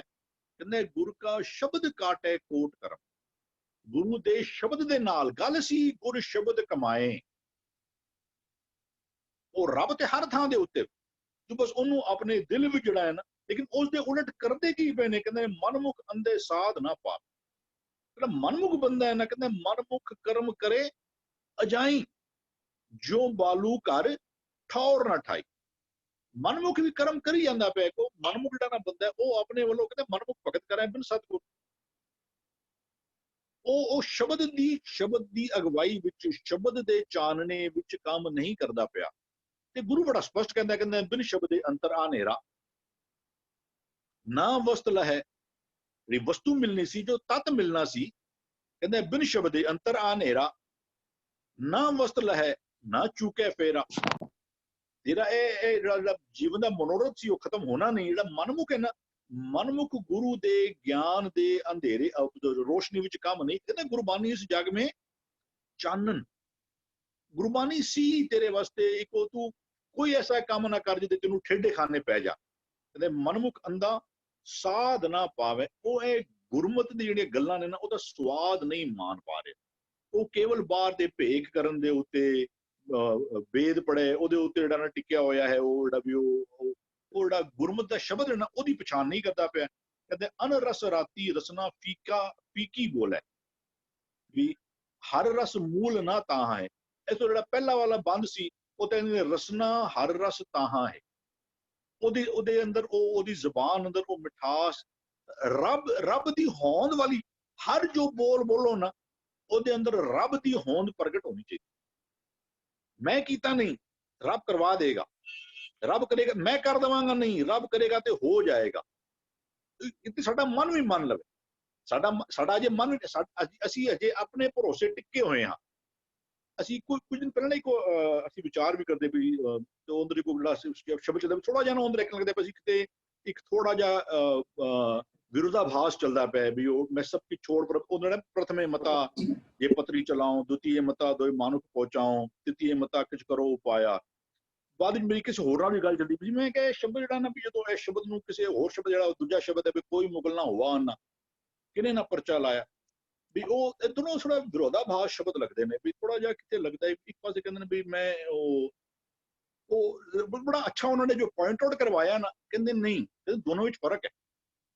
ਕਹਿੰਦੇ ਨੇ ਇੱਥੇ ਪਹਿਲਾਂ ਵਿਚਾਰ ਕੀਤੀ ਗਈ। ਮਤਾ ਕਰਨਾ ਕੀ ਹੁੰਦਾ, ਚਲੋ ਆਪ ਸਾਰੇ ਮਿਲ ਕੇ ਪ੍ਰੋਬਲਮ ਆਇਆ ਚਲੋ ਅਸੀਂ ਸਾਰੇ ਮਿਲ ਕੇ ਨਾ ਹੁਣ ਕੋਈ ਮਤਾ ਪਕਾਈ, ਹੁਣ ਕੁਝ ਕਰਨਾ ਪਏਗਾ, ਕੁਝ ਰਿਜ਼ੋਲਵ ਕਰਨਾ ਪਏਗਾ। ਕਹਿੰਦਾ ਵੀ ਪਹਿਲਾਂ ਅਸੀਂ ਸਾਰੇ ਮਿਲ ਕੇ ਕੁਝ ਪਹਿਲਾਂ ਕੀ ਕਰੀਏ। ਕਹਿੰਦਾ ਵੀ ਪਤਰੀ ਚਲਾਓ, ਕੋਈ ਲੈਟਰ ਵਿਵਹਾਰ ਕਰੋ ਵੀ ਕਿਉਂ ਚੜ ਕੇ ਆਉਣਾ ਪਿਆ, ਮੈਂ ਤੇਰਾ ਕੀ ਵਿਗਾੜਿਆ ਜਾਂ ਵੀ ਸਾਡਾ ਕੀ ਲੈਣਾ ਦੇਣਾ ਵੀ ਤੂੰ ਕਿਉਂ ਕਿਸੇ ਦੇ ਚੁੱਕੇ ਇੱਥੇ ਆਉਣਾ ਪਿਆ। ਕਹਿੰਦਾ ਉਹ ਜਾਂ ਕਰਕੇ ਦੇਖਿਆ ਜਾਂ ਉਹਨੂੰ ਐਜ਼ ਅ ਮਤਾ ਉਹਨੂੰ ਨਾ ਪਾਸ ਕਰ ਦਿੱਤਾ ਜਾਂ ਉਹਨੂੰ ਟਰਾਈ ਕਰਤਾ ਗਿਆ, ਉਹ ਵੱਖਰੀ ਗੱਲ। ਕਹਿੰਦੇ ਫਿਰ ਵਾਪਸ ਮਤਾ ਕੀਤਾ ਗਿਆ, ਕੀ ਕਰੀਏ ਵੀ ਦੋ ਮਾਨੁਖ ਪਹੁੰਚਾਓ, ਦੋ ਬੰਦਿਆਂ ਨੂੰ ਭੇਜਿਆ ਜਾਵੇ, ਰਿਜ਼ੋਲਵ ਕਰੋ ਵੀ ਕੁਝ ਕਰਨਾ ਤੇ ਪਏਗਾ। ਉੱਥੇ ਗੱਲ ਚਲਦੀ ਪਈ ਸੀ ਵੀ ਉਹ ਕੋਈ ਮੁਗਲ ਨਾ ਹੋਵਾ ਨਾ, ਪਰ ਸਿਰਫ ਮੰਤਰ ਪੜ੍ਹਨ ਨਾਲ ਇੱਥੇ ਉਹ ਗੱਲ ਨਹੀਂ ਹੈ। ਇੱਥੇ ਪਹਿਲਾਂ ਮਤੇ ਕੀਤੇ ਗਏ ਵੀ ਪ੍ਰਥਮੇ ਮਤਾ ਜੇ ਪਤਰੀ ਚਲਾਓ, द्वितीय ਮਤਾ ਦੋਇ ਮਾਨੁਖ ਪਹੁੰਚਾਓ, तृतीय ਮਤਾ ਕੁਝ ਕਰੋ ਉਪਾਇਆ। ਜੇ ਨਹੀਂ ਹੋ ਪਾ ਰਿਹਾ ਤੇ ਕੁਝ ਉਪਾਅ ਤੇ ਕਰਨਾ ਪਏਗਾ। ਕਹਿੰਦੇ ਉਸ ਦੇ ਬਾਅਦ तो साडे जीवन ने प्रभ डोरी हाथ तुम्हारे मैं दोनों में फर्क बड़ा है। पहला even I could not see through that कि भाई नहीं, दोनों में फर्क बड़ा है। एक ते कहता गया भी मैं सिर्फ मंत्र जाप करांगा ते वो अन्ने हो जाणगे, नहीं इत्थे पहला सारे उपाय कीते। वो कहंदे भी कर्म करत होवे नह कर्म, भी ओ आसा भीतर रहे निराशा तो नानक एक मिले। सारे करन तो बाद जिहड़ा है ना भी उस ते बाद फिर भरोसा जिहड़ा ना अपने कर्मां दे उत्ते ना लैके आ। ਤੇ ਇੱਥੇ ਵੀ ਜਿਹੜਾ ਉਹ ਥੋੜਾ ਦੂਰ ਚਲੇ ਗਏ ਸੀ ਵੀ ਉਹ ਕਹਿੰਦੇ ਅਨਰਸ ਰਾਤੀ ਰਸਨਾ ਫੀਕੀ ਬੋਲੇ। ਕਹਿੰਦੇ ਹਰ ਰਸ ਮੂਲ ਨਾ ਤਾਂ ਹੈ। ਉਸ ਰਸਨਾ ਵਿੱਚ ਪਰ ਉਹ ਜੋ ਬੋਲ ਬੋਲਦਾ ਨਾ ਉਹਦੇ ਅੰਦਰ ਪਰਮਾਤਮਾ ਦੇ ਪਿਆਰ ਵਿੱਚ ਭਿੱਜੇ ਹੋਏ ਬੋਲ ਨਹੀਂ ਹੁੰਦੇ। ਉਹਦੇ ਅੰਦਰ ਹਉਮੈ ਹੰਕਾਰ ਵਾਲੇ ਬੋਲ ਹੁੰਦੇ ਨੇ। ਉਹ ਜੋ ਗੱਲ ਕਰਦਾ ਹੈ ਆਪਣੀ ਵਡਿਆਈ ਪ੍ਰਗਟ ਕਰਨ ਵਾਸਤੇ, ਆਪਣੀ ਕਹੋ ਵੀ ਵੇਦ ਪੜ੍ਹੇ ਪੜਵਾਦ ਵਿਖਾਣਾ, ਉਹ ਆਪਣੀ ਸਿਆਣਪ ਆਪਣੀ ਚਤਰਾਈ ਦਿਖਾਉਣ ਵਾਸਤੇ ਹੁੰਦਾ। ਉਹਦੇ ਬੋਲਾਂ ਵਿੱਚ ਪਰਮਾਤਮਾ ਦੇ ਪਿਆਰ ਦਾ ਰਸ ਜਿਹੜਾ ਨਾ ਉਹ ਨਹੀਂ ਛਲਕਦਾ ਹੁੰਦਾ। ਹਾਂਜੀ ਜੀ ਵਿੰਦਰੀ ਜੀ। ਇੱਥੇ ਕਿਹਾ ਜਾਂਦਾ ਕਿ ਸਾਧ ਨਾ ਪਾਵੇ, ਕਿਹੜਾ ਸਾਧ ਨਾ ਪਾਵੇ, ਮਨ ਕਿਹੜਾ ਸਾਧ ਨੂੰ ਨਹੀਂ ਪਾਉਂਦਾ। ਉਹ ਉਸ ਦਾ ਸਵਾਦ, ਉਸ ਦਾ ਟੇਸਟ, ਉਸ ਇੱਕ ਦਾ ਜੋ ਉਸਦੇ ਗੁਣਾਂ ਦਾ, ਉਸਦੇ ਵਿਜ਼ਡਮ ਦਾ, ਉਹਦੀ ਸਿੱਖਿਆ ਦਾ ਸਾਨੂੰ ਸਵਾਦ ਨਹੀਂ ਆਉਂਦਾ। ਕਿਉਂ ਨਹੀਂ ਆਉਂਦਾ? ਕਿਉਂਕਿ ਜਿਹੜਾ ਮਨ ਹੈਗਾ ਉਹ ਅੰਨਾ ਹੋ ਚੁੱਕਾ ਹੈ। ਉਸਨੇ ਉਹਦੀ ਸਿੱਖਿਆ ਨਹੀਂ ਲਿੱਤੀ। ਸਿੱਖਿਆ ਨਾ ਲੈਣ ਕਰਕੇ ਉਹ ਕੀ ਹੋ ਗਿਆ ਕਿ ਉਹ ਬਾਹਰ ਹੀ ਭਟਕਦਾ ਰਹਿ ਗਿਆ। ਉਸਨੇ ਸਾਂਝ ਪਾ ਦਿੱਤੀ ਬਾਹਰ ਦੀ ਦੁਨੀਆ ਦੇ। ਦੈਟ ਮੀਨ ਦ ਪਰਸਨ, ਦ ਮਨ is in the body conscious. Body conscious ਵਿੱਚ ਹੋਣ ਕਰਕੇ ਉਹ ਬਾਹਰ ਹੀ ਖਚਤ ਰਹਿ ਗਿਆ, ਔਰ ਬਾਹਰ ਹੀ ਖਚਤ ਰਹਿ ਗਿਆ, ਉਸ ਅਗਿਆਨਤਾ ਵਿੱਚ ਰਹਿ ਗਿਆ ਕਿ ਸਭ ਕੁਝ ਸਾਡੇ ਸਰੀਰ ਦੇ ਅੰਦਰ ਹੀ ਸੀ। ਇਸ ਕਰਕੇ ਉਹ ਬੋਡੀ ਕੌਨਸ਼ੀਅਸ ਤੋਂ ਸੋਲ ਕੌਨਸ਼ੀਅਸ ਵਿੱਚ ਨਹੀਂ ਆ ਸਕਿਆ। ਸੋਲ ਕੌਨਸ਼ੀਅਸ ਦਾ ਮਤਲਬ ਕਿ ਮਨ ਤੂੰ ਜੋਤ ਸਰੂਪ ਹੈ, ਆਪਣਾ ਮੂਲ ਪਛਾਣ। ਅਸੀਂ ਇਸ ਚੀਜ਼ ਤੋਂ ਵਾਂਝੇ ਰਹਿ ਗਏ ਕਿਉਂਕਿ ਮਨਮੁਖ ਨੇ ਸਿੱਖਿਆ ਨਹੀਂ ਲਿੱਤੀ ਔਰ ਵਾਂਝੇ ਰਹਿ ਗਏ ਉਸ ਸਵਾਦ ਤੋਂ ਜੋ ਸਾਡੇ ਅੰਦਰ ਹੈ। ਅਨਰਸ ਰਾਤੀ ਰਸਨਾ ਫਿੱਕੀ ਬੋਲੀ, because of this situation, because of this, ਜੋ ਬਾਹਰ ਦਾ ਰਸ ਮੰਨਦਾ ਉਹਦੇ ਬੋਲ ਵੀ ਫਿੱਕੇ ਹੋ ਗਏ ਔਰ ਪੂਰੀ ਤਰ੍ਹਾਂ ਉਹਦਾ ਜਿਹੜਾ ਜੀਵਨ ਹੈ, ਹਰ ਰਸ ਮੂਲ ਨਾ ਤਾਰੇ, ਕਿ ਉਸਦਾ ਜੋ ਜੀਵਨ ਹੈ ਪੂਰੀ ਤਰ੍ਹਾਂ ਉਸ ਇੱਕ ਦੇ ਨਾਲ ਸਾਂਝ ਨਹੀਂ ਪਾ ਸਕਿਆ, ਬਿਕਾਜ਼ ਉਹ ਟੋਟਲੀ ਉਸ ਦੁਨੀਆ ਦੇ ਵਿੱਚ ਇੱਕ ਖਚਤ ਹੋ ਚੁੱਕਾ ਹੈ, ਜਿਸ ਤੇ ਅਸੀਂ ਕਹਿੰਦੇ ਕਿ ਦੁਨੀਆ ਜਿਸ ਦੇ ਅੰਦਰ ਖਾਲੀ ਅਵਗੁਣ ਹੀ ਅਵਗੁਣ ਸਨ। ਹਾਂਜੀ जी भूआ जी, भूपिंदर वीर जी ने ज्वाइन किया है। भूपिंदर वीर जी, आज 10वें 11वें और 12वें पद तक किन पदों का पाठ हो चुका है? आप जी विचार साथ पा दे जी। अच्छा जी, इस वेले चल रहा बे ਤੁਹਾਡਾ 11ਵਾਂ ਪਦਾ 12ਵਾਂ ਪਦਾ ਵੀ ਜੀ। अच्छा, ਇਹ ਜਿਹੜਾ 11ਵਾਂ ਵੀ ਹੈ, ਘੱਟ ਮੈਂ ਤੇ ਸ਼ਬਦ ਨਾ ਪਛਾਣੈ ਵਾਲਾ ਵੇਦ ਪੜ੍ਹੈ ਪੜ ਬਾਦ ਵਖਾਣਾ, ਇਹ ਸਾਡੇ ਸਭ ਦੇ ਨਾ ਸੁਭਾਅ ਨੇ। ਤਾਂ ਸਾਡੇ ਸੁਭਾਅ ਨੂੰ ਡਿਸਕਸ ਕੀਤਾ ਗਿਆ ਵੀ ਸਾਡੇ ਸੁਭਾਅ 'ਚ ਜਦੋਂ ਵੀ ਮੇਰਾ ਮਨ ਧਾਰਮਿਕ ਗ੍ਰੰਥ ਤੇ ਪੜ੍ਹ ਲੈਂਦਾ ਪਰ ਉਹਨਾਂ ਦੀਆਂ ਬਹਿਸਾਂ ਕਰਦਾ ਔਰ ਆਪ ਉਹਨੂੰ ਪ੍ਰੈਕਟੀਕਲ ਨਹੀਂ ਜੀਂਦਾ, ਤਾਂ ਮਾਨੋ ਘੱਟ ਮੈਂ ਬ੍ਰਹਮ ਤੇ ਸ਼ਬਦ ਨਾ ਪਛਾਣਾ, ਉਹਨੇ ਅੰਦਰ ਦੀ ਗੱਲ ਤੇ ਸੁਣੀ ਨਹੀਂ, ਆਪਣੀ ਮਨ ਕੀ ਮਤ ਦੀ ਮਰਜ਼ੀ ਕਰ ਰਿਹਾ। ਗੁਰਮੁਖ ਹੋਵੇ ਸੋ ਤਤ ਬਿਲੋਵੇ, ਸੋ ਜਿਹੜਾ ਗੁਰੂ ਦੀ ਮਤ ਨੂੰ ਸੁਣਦਾ ਹੈ ਨਾ, ਉਹ ਫਿਰ ਤਤ ਦੀ ਗੱਲ ਕਰਦਾ ਹੈ। ਉਹ ਜਦੋਂ ਤਤ ਦੀ ਗੱਲ ਕਰੇਗਾ ਨਾ, ਤਾਂ ਉਹ ਗ੍ਰੰਥਾਂ ਦੇ ਹਵਾਲੇ, ਗ੍ਰੰਥਾਂ ਦੀਆਂ ਕੋਟੇਸ਼ਨਸ ਔਰ ਗ੍ਰੰਥਾਂ ਦੀ ਪੜ੍ਹਾਈ ਕਰਕੇ ਲੋਕਾਂ ਨੂੰ ਆਪਣਾ ਗਿਆਨ ਨਹੀਂ ਝਾੜੇਗਾ। ਉਹ ਖਰ ਚੰਦਨ ਜਸ ਭਾਰਾ ਵਾਲਾ ਕੰਮ ਨਹੀਂ ਕਰੇਗਾ। ਸੋ ਉਹ ਤਤ ਨੂੰ ਪਛਾਣਦਾ। ਰਸਨਾ ਹਰ ਰਸ ਤਾਹਾ ਹੈ, ਉਹਦੀ ਮਨ ਰੂਪੀ ਰਸਨਾ ਬਿਲਕੁਲ ਰੱਬੀ ਰਾਸੀ 'ਚ ਰੰਗ ਜਾਂਦੀ ਹੈ ਜਦੋਂ ਨੀਚ ਕਰਦੇ ਅੰਤਰਾਤਮਾ ਦੀ ਆਵਾਜ਼ ਸੁਣਦਾ ਹੈ। ਹੁਣ ਘਰ ਵੱਤ ਛੋੜਦਾ ਬਾਹਰ ਧਾਵੈ, ਉਹਦਾ ਇੱਕ ਇੱਕ ਅੰਗ ਇਹ ਪਿਛਲੇ ਪਦੇ ਨਾਲ ਹੀ ਲਿੰਕ ਹੋਏਗਾ। ਫਿਰ ਉਹਦਾ ਇੱਕ ਇੱਕ ਅੰਗ, ਰੋਮ ਰੋਮ, ਉਹਦਾ ਹਰ ਸੋਚਣੀ ਦਾ ਢੰਗ, ਦੇਰ ਆਰ ਮੈਨੀ ਸੋਚਣੀ ਦੇ ਢੰਗ ਵੀ ਹੈ ਨਾ, ਲੱਖ ਪਤਾਲਾ ਪਤਾਲਾ ਖਾਗਾ ਸਾਨੂੰ ਤਾਂ ਕਰੋੜਾਂ ਖਿਆਲ ਆਉਂਦੇ ਨੇ ਔਰ ਰੋਮ ਰੋਮ ਕਰਕੇ ਆਉਂਦੇ ਨੇ। ਜੇ ਰੋਮ ਰੋਮ ਨੂੰ ਫਿਕਸ ਕਰਨਾ ਹੈ ਤਾਂ ਉਹਨੂੰ ਕਹਿੰਦੇ ਨੇ ਕੇਸੋ ਕੇਸੋ ਕੁੱਕੀ ਹੈ। ਪਰ ਜੇ ਰੋਮ ਰੋਮ ਕਰਕੇ ਨਹੀਂ ਹੋਇਆ ਤਾਂ ਕਾਇਆ ਡੂਬਿਆ ਕੇਸਵਾ। ਜਦੋਂ ਅਸੀਂ ਇਹ ਐਸੇ ਸ਼ਬਦ ਪੜ੍ਹਦੇ ਹਾਂ ਨਾ, ਕਾਇਆ ਡੂਬਿਆ ਕੇਸਵਾ, ਮੀਨਸ ਮੈਂ ਇੱਕ ਇੱਕ ਰੋਮ ਰੋਮ, ਇੱਕ ਇੱਕ ਥਾਟ ਪ੍ਰੋਸੈਸ ਕਰਕੇ ਮੰਦੇ ਖਿਆਲਾਂ ਦੀ ਡੁਐਲਿਟੀ ਦੇ ਉਹਦੇ ਵਿੱਚ ਡੁੱਬਦਾ ਜਾ ਰਿਹਾ। ਘਰ ਵੱਤ ਛੋੜਨਾ, ਘਰ ਦੇ ਅੰਦਰ ਦੀ ਵੱਤ ਜਿਹੜੀ ਉਹਨੇ ਪਛਾਣੀ ਨਹੀਂ, ਉਹਨੂੰ ਛੱਡ ਦਿੰਦੇ ਨੇ। ਘਰ ਦੀ ਵੱਤ ਕੀ ਹੈ? ਨੀਚ ਕਰ ਅੰਤਰਾਤਮੇ ਦਾ ਦਿੱਤਾ ਗਿਆ ਸੁਮਤ ਦਾ ਗਿਆਨ। एक वस्तु बूझे नाई ता होवे ना पाक वाला जिहड़ा है ना, मैं पंक्ति शायद ठीक ना कोट कर पावां, पर गुरु साहब कहंदे ने अंदर दी बात पछाण। आज तो 10 कुछ दिन पहला आगरा वाले सतीश जी ने क्वेश्चन पूछा सी 10 वस्तु ले पातशाह पावे, तो उस दिन भी मैं सांझ कीती सी, एक वस्त कारण बिखोट गवावे। जे अंदर दी एक वस्त नहीं ना लैंदे तां साडे कोलों ईमानदारी वाली अकल चली जाती है, बिखोट गवावा हो जाता है। सो घर वत छोड़ना है बाहर धाम है, फिर असीं बाहर ही भटकांगे ना। मेरे सारे इंद्रे ज्ञान इंद्रे बाहर भटकणगे, अंदर तां रब देखणगे नहीं।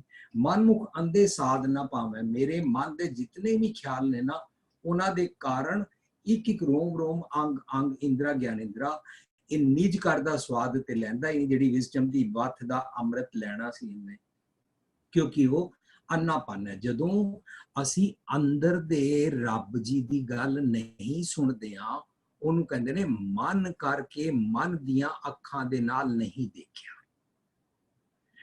ਜਦੋਂ ਮਨ ਕਰਕੇ ਮਨ ਦੀਆਂ ਅੱਖਾਂ ਦੇ ਨਾਲ ਨਹੀਂ ਦੇਖਿਆ, ਮਨ ਦੇ ਕੰਨਾਂ ਨਾਲ ਨਹੀਂ ਸੁਣਿਆ, ਤਾਂ ਇਹ ਸਾਰਾ ਸਾਡੀ ਅਵਸਥਾ ਬਣ ਜਾਂਦੀ ਹੈ ਮਾਇਆਧਾਰੀ ਦੀ।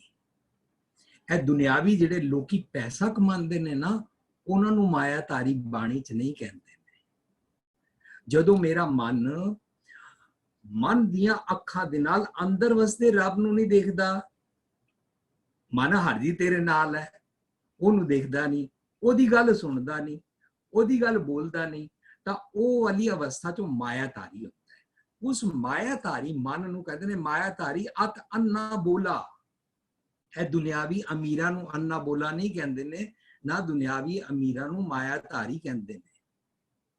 मेरा मन की मत जमा वाली मत दे नाल अपनी मन मर्जी करदा तां उस वेले मायाधारी हुंदा है। मनमुख अंधे साध ना पावे, फिर उन्होंने निजकार दी गल दा तां स्वाद आएगा नहीं, क्योंकि ना उन्हें देखी, ना उन्हें सुनी, ना उन्हें चखी।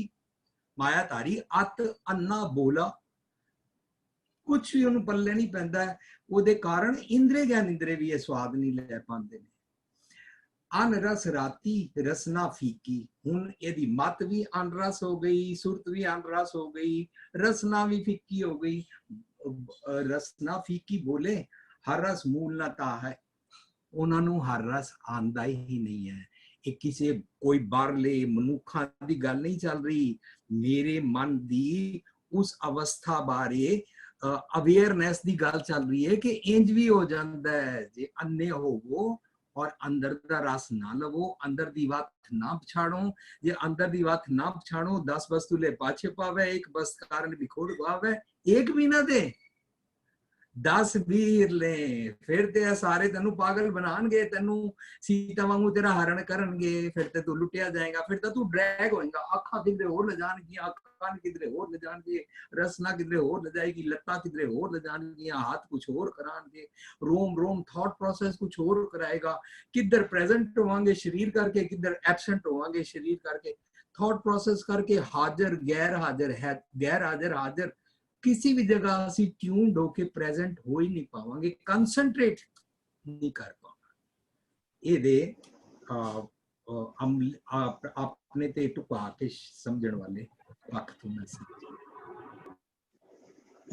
जी जी ਵੀਰ ਜੀ, ਅੰਦਰ ਦੀ ਆਪ ਜੀ ਨੇ ਖੇਡ ਸਮਝਾਣੀ ਕੀਤੀ ਹੈ। ਅੱਜ 3 ਪਦਿਆਂ ਦਾ ਪਾਠ ਹੋਇਆ, और रल मिल के पाठ कर लिए, फिर पाठ सेशन की समाप्ति है, फिर सवाल जवाब के सेशन की आरंभता होनी है, क्योंकि अगले 2 पदे जेड़े आ रहे हैं ना बिल्कुल विशा रलदे विषय हैं दोनों, ते दोनों पदे इकट्ठे पढ़े जान तइयों आनंद बनेगा, तइयों दोनों एक दूसरे दे समझ लइए रलदे मिलते हैं। ते कल फिर अगले पदों का पाठ कर लवांगे।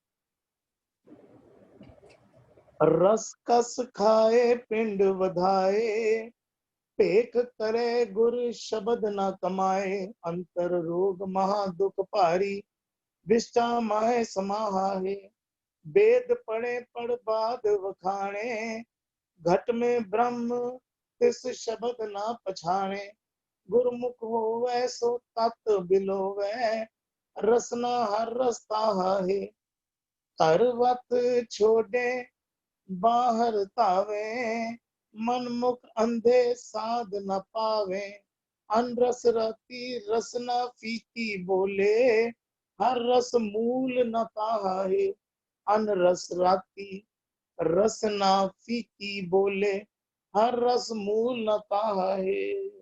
होइयां बेअंत भुल्लां दी क्षमा। वाहिगुरू जी का खालसा, वाहिगुरू जी की फतेह।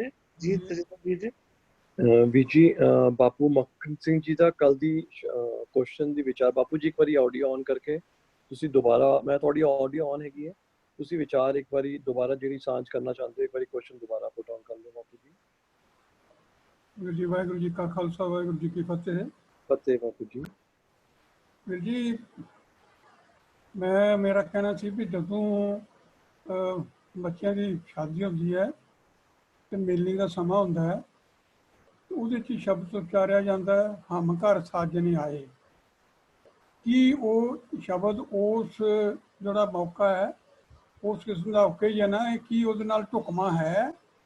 ਬਸ ਇਹਦੇ ਬਾਰੇ ਸਾਰੀ ਵਿਸਤਾਰ ਵੀ ਕੀ ਇਹਦਾ ਅਸੀਂ ਇਹਦਾ ਉਸ ਓਕੇਜਨ ਦਾ ਦੁਰਉਪਯੋਗ ਵੀ ਕਰਦੇ ਹਾਂ, ਬੜਾ ਵੱਡਾ ਉਹ ਕਹਿੰਦੇ ਇੱਥੇ ਜ਼ਰੂਰਤ ਨਹੀਂ ਪਈ ਕਰਾਂਗਾ ਮੈਂ, ਪਰ ਇਹ ਹੈ ਵੀ ਸਾਰਾ ਥੋੜ੍ਹਾ ਜਿਹਾ ਵਿਸਤਾਰ ਤੁਹਾਨੂੰ ਪਤਾ ਹੀ ਹੈ ਕਿ ਵੀ ਅਗਰ ਜਿਹੜੇ ਸਾਰੇ ਪੁਰਾਣੇ ਸਾਡੇ ਜਿਨ੍ਹਾਂ ਨੇ ਅਗਰ ਸ਼ੁਰੂ ਕੀਤਾ ਸੀ ਕੀ ਇਹਦਾ ਪਿਛੋਕੜ ਕੀ ਹੋ ਸਕਦਾ, ਕਿਸ ਤਰ੍ਹਾਂ ਕਿਉਂ ਕੀਤਾ ਸੀ। ਵਾਹਿਗੁਰੂ ਜੀ ਕਾ ਖਾਲਸਾ, ਵਾਹਿਗੁਰੂ ਜੀ ਕੀ ਫਤਿਹ। हाँ, स्क्रीन पे शब्द शेयर हो सकता है, बोला हम कर साझा ना हो रहा भी जी, हो रहा जी। हरप्रीत जी शेयर करोगे स्क्रीन से?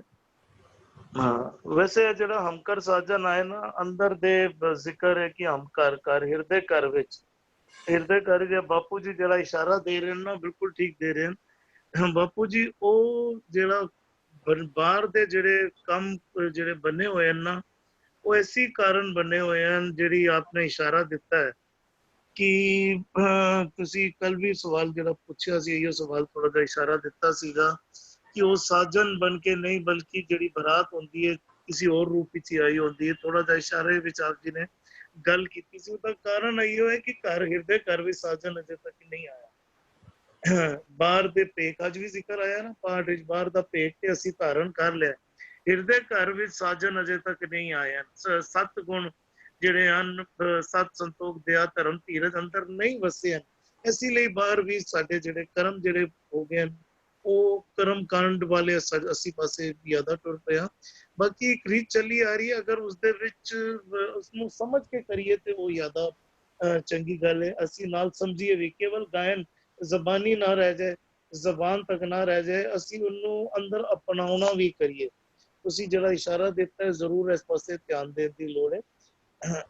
ਵੀਰ ਜੀ ਮੇਰਾ ਸਕਰੀਨ ਤੇ ਹਾਂਜੀ ਜੀ ਵੀਰ ਜੀ ਜੀ ਮੈਂ ਕਹਿੰਦਾ ਵੀਰ ਜੀ ਉਹਦੇ ਨਾਲ ਨਾ ਸ਼ਬਦ ਕੁਝ ਹੋਰ ਹੁੰਦਾ ਤੇ ਉਹਦਾ ਜਿਹੜਾ ਨਾ ਸਮਾਜਿਕ ਬੁਰਾਈਆਂ ਜਿਹੜੀਆਂ ਨਾ ਸਾਰੀਆਂ ਦਾ ਸਾਰੀਆਂ ਉੱਥੇ ਪ੍ਰਗਟ ਹੁੰਦੀਆਂ ਨੇ। ਔਰ ਉਹਦੇ ਨਾਲ ਸਭ ਤੋਂ ਇੱਕ ਬੜੀ ਵੱਡੀ ਸਾਡੀ ਬਦਕਿਸਮਤੀ ਹੈ ਕਿ ਸਿੱਖ ਜਗਤ ਦੇ ਜਿਹੜੇ ਤੇ ਆਏ ਹੁੰਦੇ, ਜਿਹੜੇ ਦੂਸਰੇ ਜਿਹੜੇ ਨੇ ਸਹਿਯੋਗੀ ਹੈ, ਦੂਸਰੇ ਧਰਮਾਂ ਜਿਹੜੇ ਆਏ ਹੁੰਦੇ ਨੇ, ਉਹ ਸਾਡਾ ਬਹੁਤ ਬੜੀ ਅਜੀਬ ਜਿਹਾ ਕਿਸਮ ਦਾ ਤਮਾਸ਼ਾ ਦੇਖਦੇ ਨੇ ਕਿ ਬਈ ਉਹ ਨਸ਼ੇ 'ਚ ਗੁੱਤ ਹੋਏ ਜਿਹੜੇ ਆਣ ਕੇ ਉਹ ਭੰਗੜਾ ਸ਼ੰਗੜਾ ਮਾਰਨਾ ਵਗੈਰਾ ਵਗੈਰਾ, ਬੜੀ ਉਹ ਕੋਈ ਅੱਛਾ ਓਕੇਜਨ ਨਹੀਂ, ਉਹਦੇ 'ਚ ਸਾਨੂੰ ਕੋਈ ਗੁਣ ਨਹੀਂ ਮਿਲਦਾ। ਸਾਰੇ ਦੇ ਸਾਰੇ ਸਾਡੇ ਆਪਣੇ ਸਮਾਜ ਦੇ ਔਗਣ ਜਿਹੜੇ ਨੇ ਦੁਨੀਆ ਤੱਕ ਪ੍ਰਗਟ ਹੁੰਦੇ ਨੇ। ਦੁੱਖ ਤੋਂ ਕੁਛ ਇਸ ਗੱਲ ਦਾ ਆਉਂਦਾ ਕਿ ਭਈ ਕੀ ਇਹਦੇ ਵਿੱਚ ਕੋਈ ਇਸ ਕਿਸਮ ਦਾ ਕੋਈ ਸੁਧਾਰ ਹੋਇਆ ਜਾ ਸਕਦਾ ਤਾਂ ਕਿ ਆਉਣ ਵਾਲੇ ਵਕਤ ਜਿਤਨਾ ਸਾਡੀ ਕੋਈ ਸਮਾਜਿਕ ਤੌਰ ਤੇ ਜਿਹੜੀ ਬੁਰਾਈ ਸਾਡੇ ਸਭ ਪ੍ਰਗਟ ਹੁੰਦੀ ਹੈ ਤੇ ਕੀ ਉਹਦੇ 'ਚ ਕੋਈ ਫਰਕ ਆ ਸਕਦਾ। ਕਹਿਣ ਦਾ ਮੇਰਾ ਮਤਲਬ ਇਹ ਸੀ ਕਿ ਭਈ ਉਹ ਅੱਛਾ ਓਕੇਜਨ ਨਹੀਂ, ਸ਼ਬਦ ਕੀ ਹੈ, ਸ਼ਬਦ ਦਾ ਭਾਵ ਕੀ ਹੈ ਤੇ ਉਹਦਾ ਪ੍ਰਯੋਗ ਅਸੀਂ ਕਿਸ ਤਰ੍ਹਾਂ ਕਰਦੇ ਪਏ ਹਾਂ, ਇਹ ਮੇਰੇ ਮਨ ਦਾ ਇੱਕ ਦੁੱਖ ਸੀ। ਵਾਹਿਗੁਰੂ ਜੀ ਕਾ ਖਾਲਸਾ, ਵਾਹਿਗੁਰੂ ਜੀ ਕੀ ਫਤਿਹ। ਵੀਰ ਜੀ ਕੇਵਲ ਉਹ ਸ਼ਬਦ ਨਹੀਂ, ਅਸੀਂ ਪੂਰਾ ਵਿਵਹਾਰ ਤੱਕੀਏ ਨਾ, ਗੁਰੂ ਸਾਹਿਬ ਨੇ ਸਾਨੂੰ ਬਹੁਤ ਸੌਖਾ ਜੀਵਨ ਬਣਾਇਆ ਹੈ।